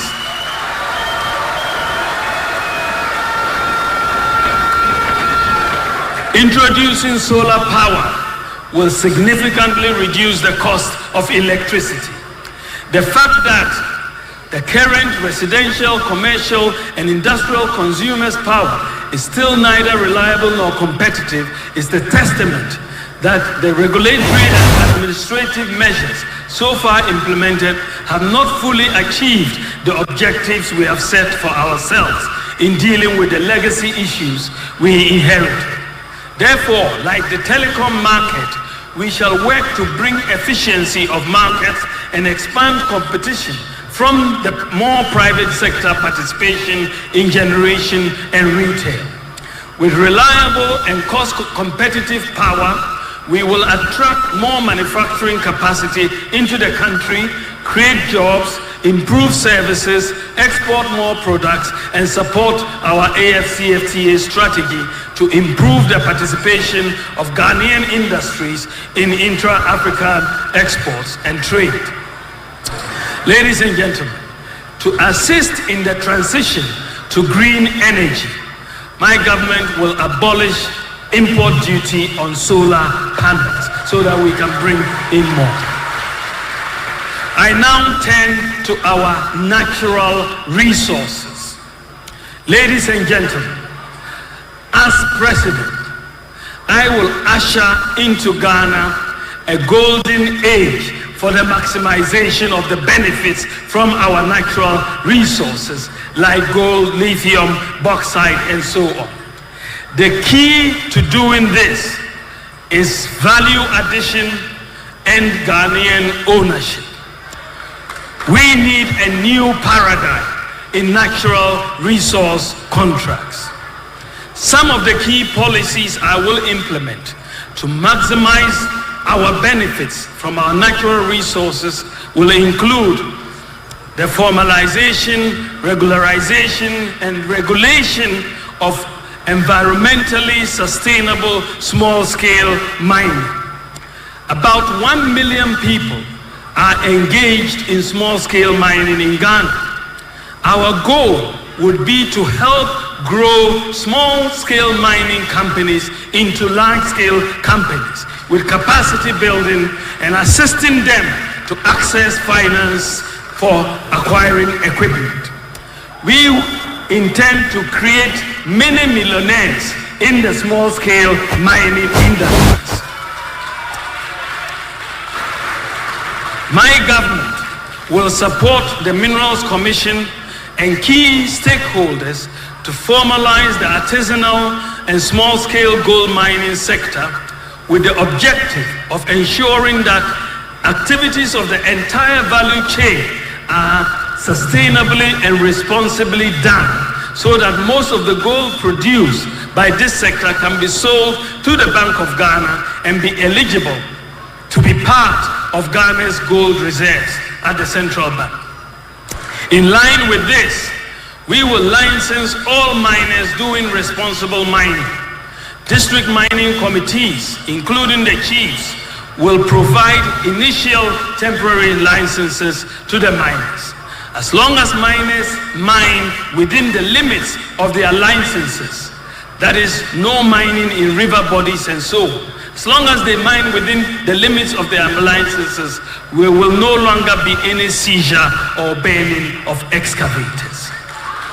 I will fully decentralize the Minerals Commission as well as the Environmental Protection Agency and ensure that they are all present in mining districts. Every Ghanaian small-scale mining operator will register under the Ghana Small-Scale Miners Association with their Ghana card. We will, in collaboration with the large mining companies, convert abandoned shafts into community mining schemes, and we will open more and new community mining schemes. District mining committees would be responsible for reclamation and replanting, and we will institute a pension scheme for small-scale miners like we have done for cocoa farmers. We will introduce vocational and skills training on sustainable mining for small-scale miners in the curriculum of TVET institutions and provide equipment to government authorities in the mining communities to undertake reclamation of land. Ladies and gentlemen, we will also set up a state-of-the-art common user gold processing units in mining districts in collaboration with the private sector. My government will also conduct an audit of all concessions with various licenses and new applications. This will allow government to know licenses that have expired and non-compliance with licensing conditions. To encourage exploration, I will abolish the VAT on exploration services, like I say, to encourage more exploration. We will establish, in collaboration with the private sector, a minerals development bank. Just as we have a Greek development bank for agriculture, we will have a minerals development bank for the miners to support the industry. We will establish through the private sector the London Bullion Market Association certified gold refinery in Ghana within 4 years. And all responsibly mined small-scale gold produced will be sold to the central bank, the PMMC, or the Minerals and Income Investment Fund, MIF, and will be required. All the small-scale gold mined in Ghana, there will be a requirement that they are refined before they leave Ghana. We'll have to refine them before. Ladies and gentlemen, the increase in Ghana's gold reserves to support the city. Ladies and gentlemen, a major factor influencing macroeconomic stability is the consistent depreciation of the cedi against foreign currencies. This is usually caused by pressure on our foreign exchange reserves. Appreciably, increasing our reserves of gold at the central bank, combined with prudent fiscal policy, is therefore one of the surest ways to keep the exchange rate stable. Two policies that helped to rescue the economy from catastrophe in the recent crisis were the Bank of Ghana's Gold Purchase Program and the Gold for Oil Program. The Domestic Gold Purchase Program of the Bank of Ghana is a program where the central bank boosts its foreign exchange reserves by buying locally produced gold with cedis.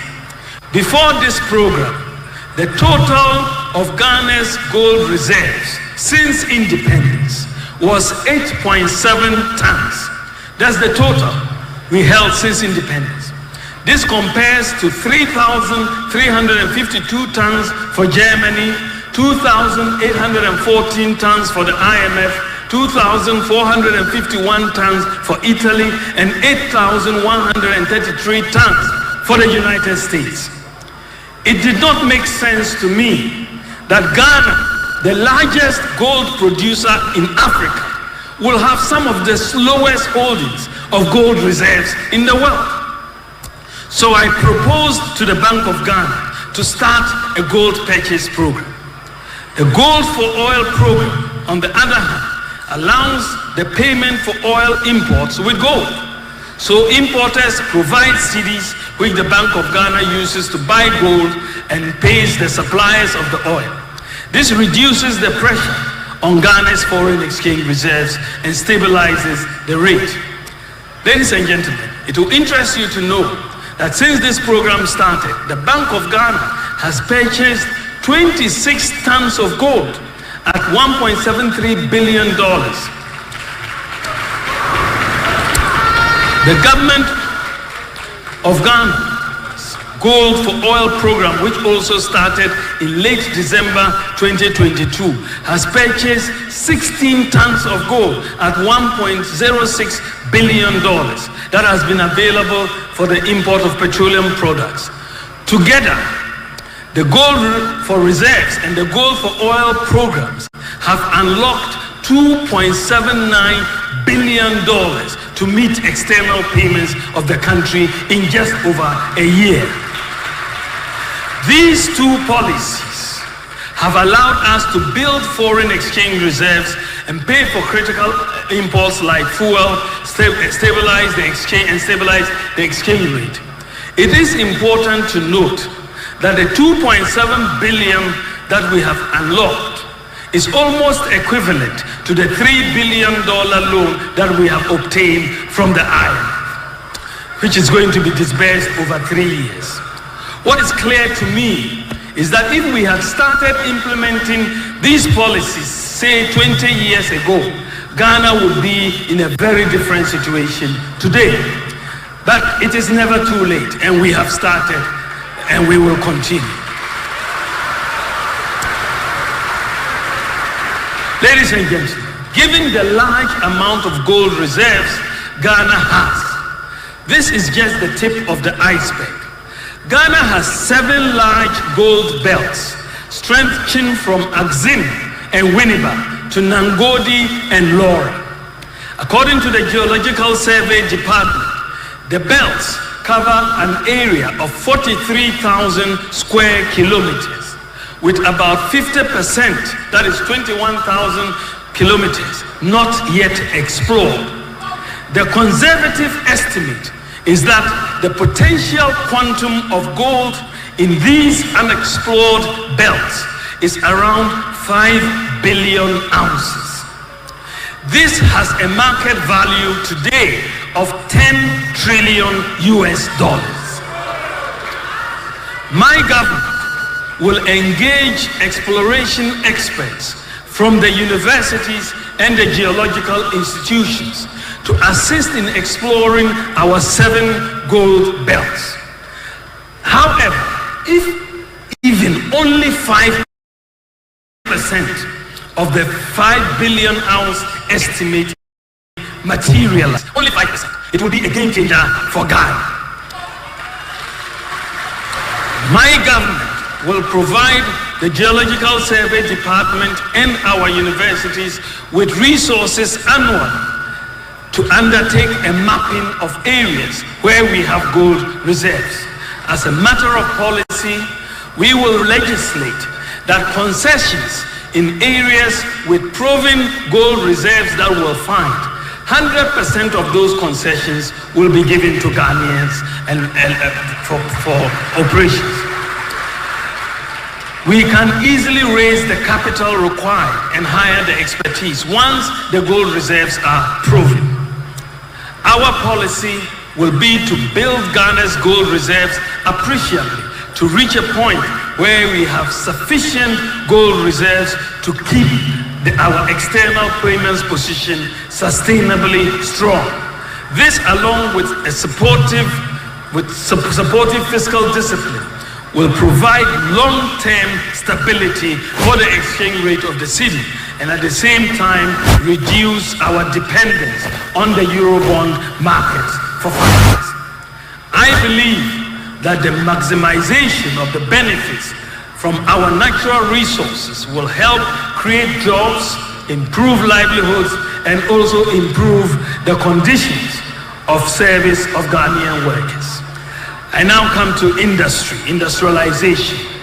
Ladies and gentlemen, I will continue our policy of industrialization in areas such as agro-processing, cocoa, cashew, shea nuts, and so on.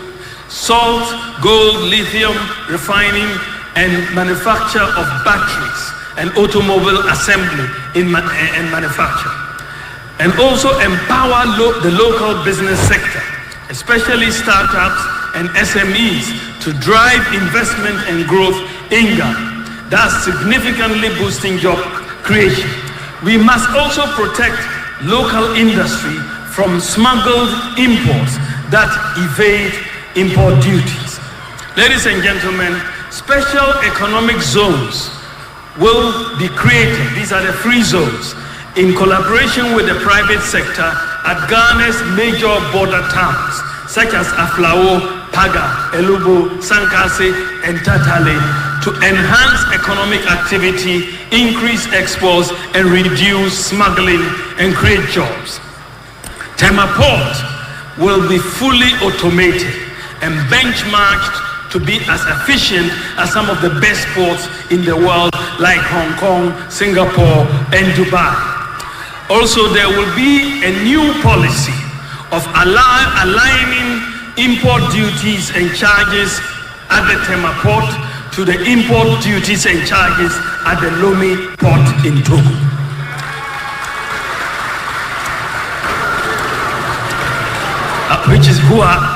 Togo Lomé is our main competitor. This will reduce smuggling and tax avoidance.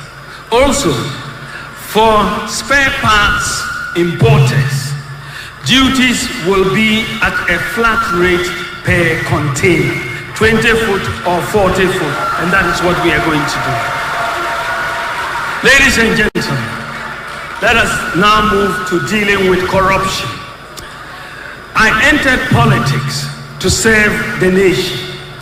My passion is solving problems. My passion is helping the poor, the vulnerable, and the disadvantaged in society. Accumulation of wealth is not and has never been a passion or an ambition. This is why throughout my public life, I have pursued policies, especially through digitalization, to check corruption in places like the ports, the DVLA, the NHIS, the Passport Office, and the Controller and Accountant General Department. So I have a solid track record in fighting corruption, and I have earned a reputation for doing so. Ladies and gentlemen, one of the most potent weapons against corruption is transparency. Many corrupt activities are cash-based. Apart from the obvious economic benefits of moving in the direction of a cashless society, the literature does indicate that the more electronic payments are used in transactions as opposed to cash, the more there is traceability and therefore the less the corruption. I would like to bring Ghana close to a cashless economy in the shortest possible time.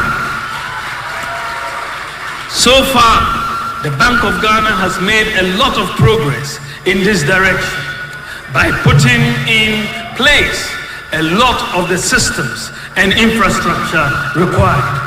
These include mobile money interoperability, merchant interoperability, the universal QR code system, GH-Link, debit cards, eSwitch, and Ghana Pay. We have put in place the necessary infrastructure for Ghana to go cashless. Recently, the Bank of Ghana has completed a pilot of a digital version of the Ghana cedi in Seshwiwioso. This is known as the Central Bank Digital Currency, or the ECD. The ECD is designed to work online and offline and will be launched by the Bank of Ghana in due course. In my humble opinion, the ECD, with appropriate privacy protections, will be the ultimate weapon in our fight against corruption, because it will provide transparency, reduce the risk of fraud, robbery, tax avoidance, and money laundering, since it will be easy to track the movement of money and identify suspicious activity. The ECD will quicken the pace of Ghana's move towards a cashless or near cashless society. Ladies and gentlemen, to move towards a cashless economy, however, we have to encourage the population to use electronic channels of payment. To accomplish this, under my administration, there will be no taxes on digital payments. The e-levy will therefore be abolished.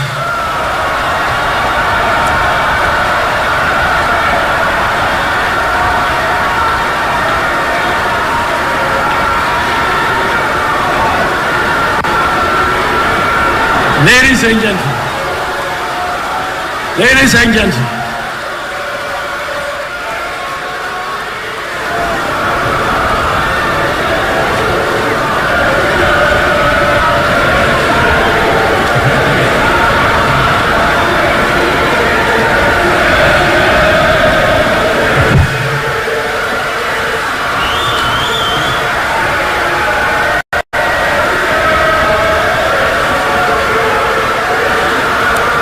thank you.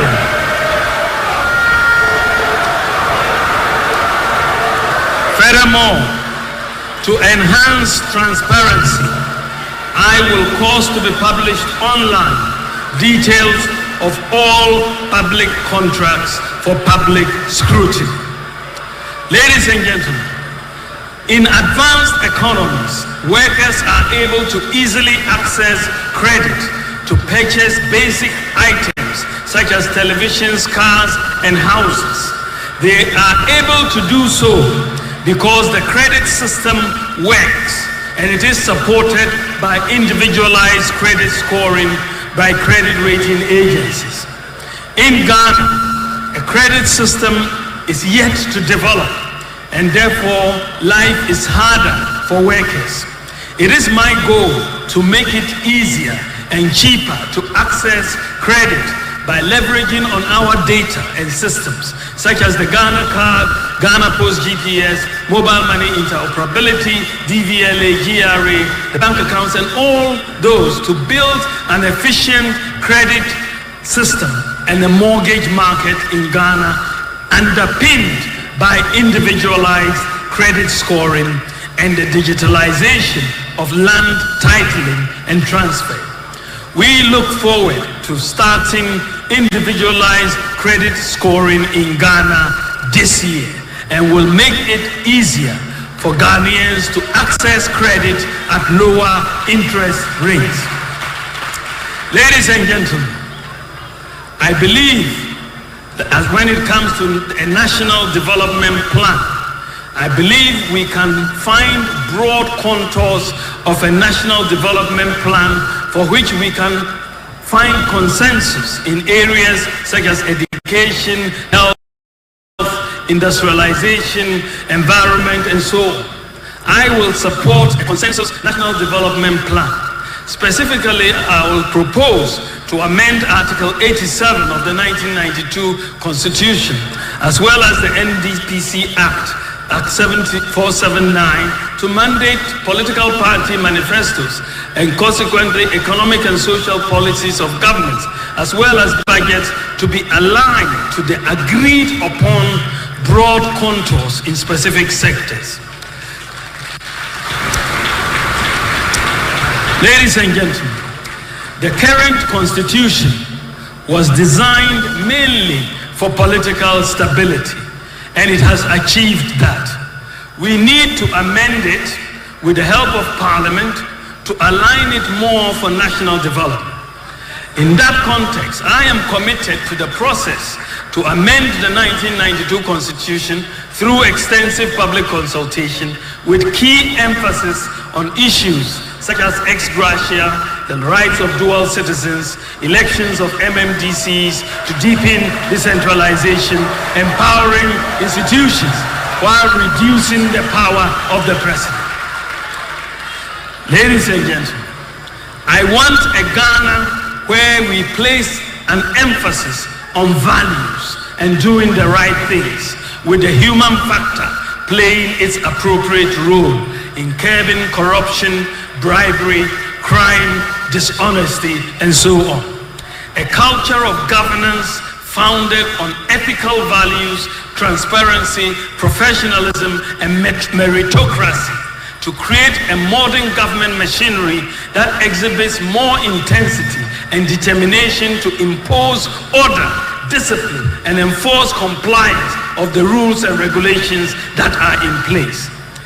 In this regard, we will have a strong partnership between government and faith-based organizations. The contribution of faith-based organizations, for example, the Catholic Bishops' Conference, the Christian Council, Pentecostal Council, and the Muslim Council, in areas such as education, health, infrastructure, youth development, and so on, is very significant and complements government's efforts. And so we are going to have them benefit from many of the incentives that we offer to some of our external development partners. Ladies and gentlemen, I will also have a major focus on policies, tax, and other incentives to increase private and public investment in tourism, the creative arts, and sports. More jobs for more jobs creation. We will build on the year of return, beyond the return, and December in Ghana. We will also introduce initiatives such as digital streaming platforms for our artists and tax incentives to make tourism and creative arts a growth pole. Tax incentives will also be provided for film producers and musicians. To boost tourism and job creation, my government will implement an e-visa policy for all international visitors to Ghana to enable visas to be obtained in minutes, subject to security and criminal checks. Ladies and gentlemen, sports is a multi-million-dollar industry, an enabler for the youth. However, we have not realized our full sports potential, and we cannot maximize the full potential of Ghana sports with the same funding model we have operated since independence. My government will therefore prioritize the creation of incentives for corporate sponsorship as a sustainable model of financing sports development and promotion of our national teams, including football, athletics, boxing at all levels. This will take the financial pressure off government and also enable government to redirect more support to other sports disciplines. My government, as part of a broad sports development mission, will establish the Ghana Sports Secretariat, which will be an agency under the ministry, responsible for sports in collaboration with other such as the Ghana Education Service and sports federations. My government will also seek school-level collaboration with international sports bodies like the NBA and the NFL to make Ghana a hub for these emerging sports in Africa, to create more opportunities for our young people. Ladies and gentlemen, we have already tried this with the NFL, the governing body for American football, which agreed to host in Ghana in 2022 the first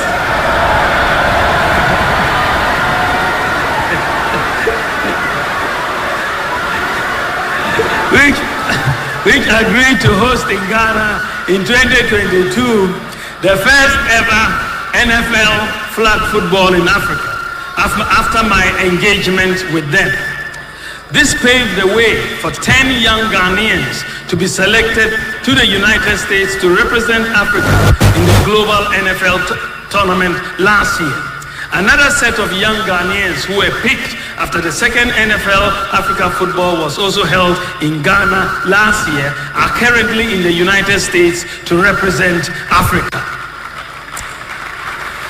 Ladies and gentlemen, I want to build a nation that cares for the interests of the poor and the vulnerable, like persons with disabilities, the aged, street kids, lepers, cerebral palsy patients, and so on, in collaboration with faith-based institutions and the private sector.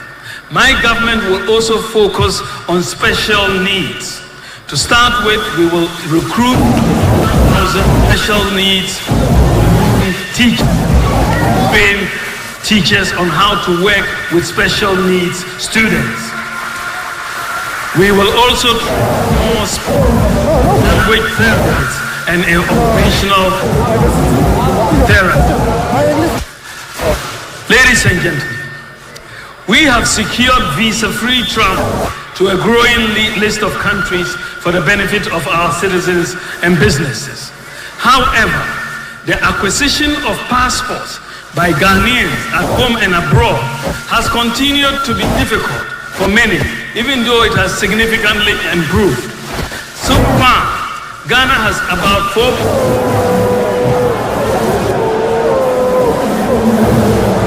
enrolled on the Ghana card, which is also an e-pass. To make it easy for Ghanaians to obtain passports, under my government, any Ghana card holder will only have to pay a fee for a passport. You won't have to apply for a passport when you hold a Ghana card.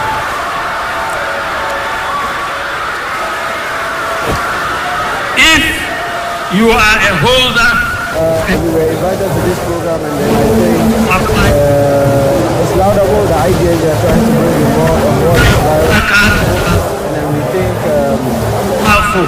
It is because they support any candidate who is coming to help us in this country.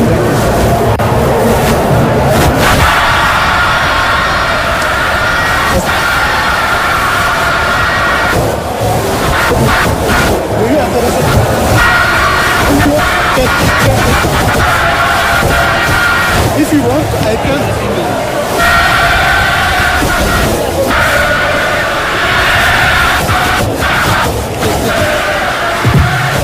Just your opposite. So, if you apply for your passport and pay for it, to your home using your digital address.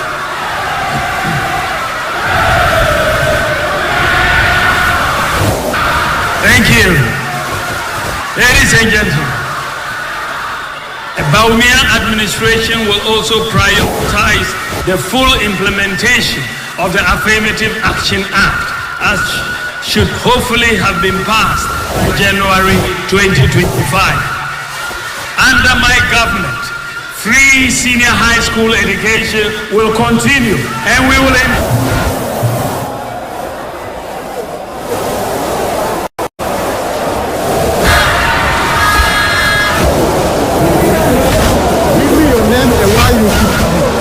structure well.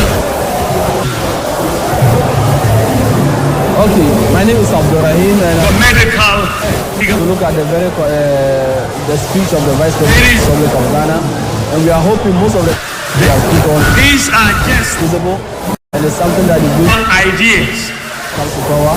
Covered every sector. It's possible that whatever they say as politicians is something that will come to pass. Mostly we situations, and but then sometimes we do not get some of the things when power is given to them. And we are hoping that most of the things that are said are positive and they are good things, and we are hoping that in case the Lord is given to him, he is able to deliver as he has said. Thank you.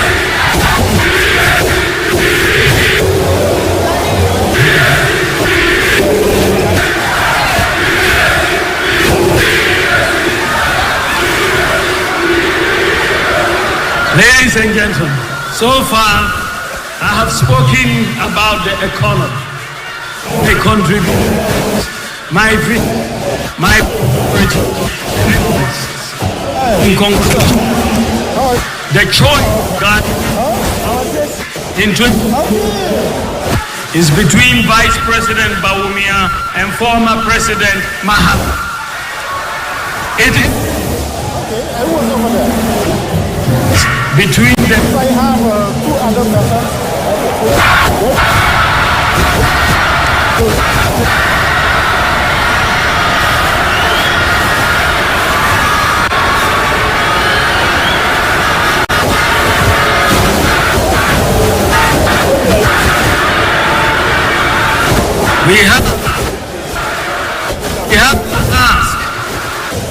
We have to ask ourselves a number of questions. If you want someone you can trust to innovative and impactful ideas,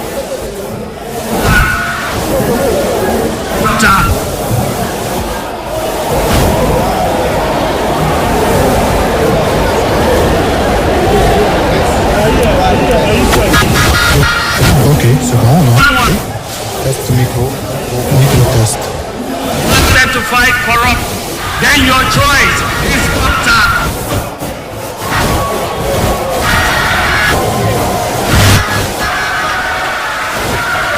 And if you want someone you can trust to work hard and tirelessly and selflessly for Ghana, it is Micro test, micro test, who has a proven record to create jobs for Ok, pas de souci. Le micro marche, non? a man or woman.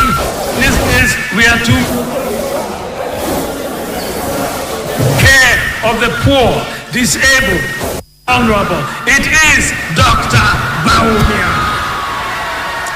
If you are looking for the man who has the vision and commitment to prepare Ghana for the fourth industrial revolution, then it is Dr. Bawumia. If you are looking for the man who is protecting and using our benefit of all, it is Dr. Bawumia. Who will be more accountable to Ghanaians? A one-time president like my competitor, person who can look to the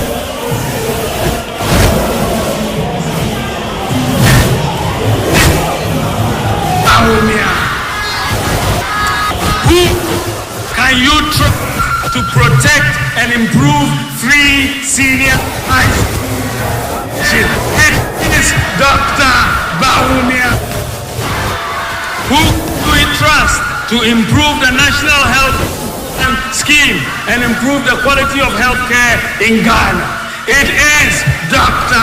Bawumia, who has demonstrated a commitment to the development of the deprived community.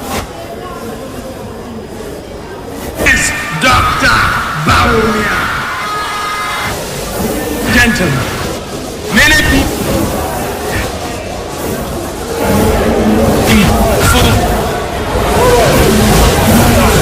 Ghana since independence.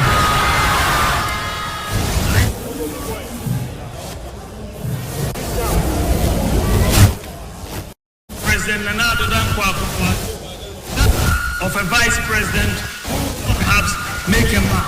I would let you be the judge of that. That I have never been president of this country before. In my for the first time to ask a precious vote to serve you in all humility. I would like you to give me the opportunity to become one of the most presidents in Ghana's history.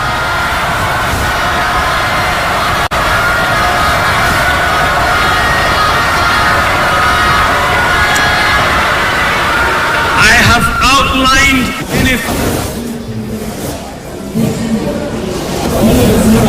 that should put us on the right path and transform our economy. I know that many of us might be tempted to say that we have heard many bright and even brave ideas before, and that will be true. Many will say the problem we have of ideas, but implementation. Many will say the problem is. I offer only what has guided me throughout my life: hard work, personal integrity, accountability, and selfless leadership. I am determined to make a difference. And with you, with honesty and integrity, with wisdom and decisiveness, as to what I want to do from day one if you make me president.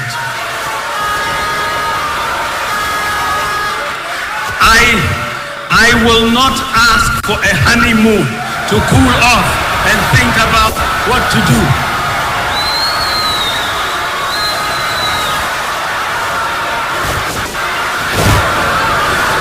I am prepared and ready to work. Give me the opportunity. You know what I stand for. You know my vision about your mission. I believe in the ingenuity of the Ghanaian. Together, in building a progressive society of possibility, open opportunities, and a shared prosperity. Born or poor, from the north, from the south, born Christian or Muslim, a boy or a girl, with support, God's guidance, we can win together. It is possible. Thank you for God bless you and God bless our homeland, Ghana. A big round of applause for His Excellency and the leader of the new Patriotic Party, Mrs. Bawumia. Please join your husband on stage as we acknowledge the responses from the audience. Ladies and gentlemen, a big round of applause for Dr. Bawumia. Again, sometimes you come home. Last year was a problem. This year, wave your flags, wave your flags, wave your flags, wave your flags. It is. It is. It is.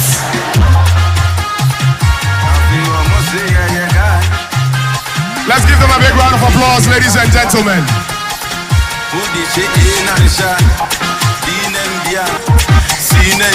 And as they resume their seats, please let's all resume our seats. Wherever we may be, we are almost at the end of the event.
Bawumia's address on Ghana's next chapter. Expectations are high for bold solutions and a visionary roadmap for the future. People across the country are looking forward to the speech. Let's get on the street and find out. My expectation as a student is that we need more jobs in the country, because as students there are a lot of unemployment in the country, and also there's a lot of brain drains in the country whereby students are traveling to seek greener pastures elsewhere. And doesn't really help boost or improve the economy of Ghana. Ahead of Dr. Bawumia's speech on Wednesday, I'm expecting to see bold solutions. It's been 32 years of Ghana's for democracy, and we have not really seen any bold solutions. Me expect say tax no ebeba fom na yesu ye ko jasu a na yesu ye nyama tonu na eba maye na aditonu yesu ya nya kakra ewo so oma life no anya comfortable maye e maye nkrofo ene ye ejuma kitinkiti no otumi ekosro esumaye yesu the me person.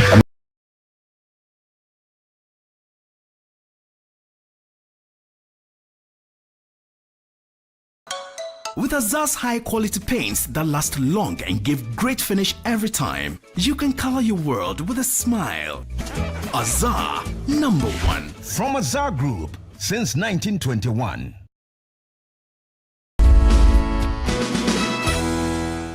Hello and welcome to Dateline Lagos on Channels Television. I'm Ayotunde Balogun. Coming up on the program, Governor Sanwo-Olu visits China to procure additional rolling stocks for blue and red rail lines. Governor Sanwo-Olu launches digital portal for land registration. State government provides viewing centers for AFCON 2023, and over 100 youth graduate from Project Loud initiative. Let's get started with Governor Babajide Sanwo-Olu's visit to China to acquire more additional rolling stock for the blue and red rail lines.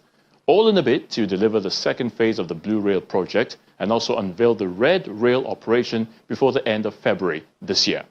Take a look. Entire team from Lagos State. Governor Babajide Sanwo-Olu visits China alongside some top government officials to conclude conversation with China Railway Rolling Stock Corporation in Dalian. After the discussion, the team moves to the Dalian Railway Manufacturing Facility to see how railway operates in China.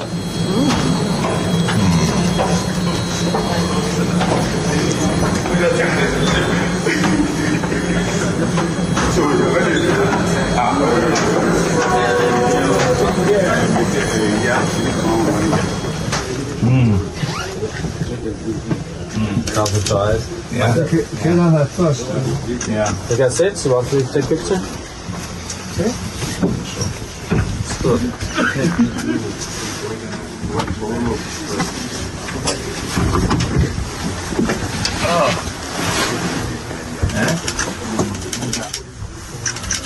So put it in English.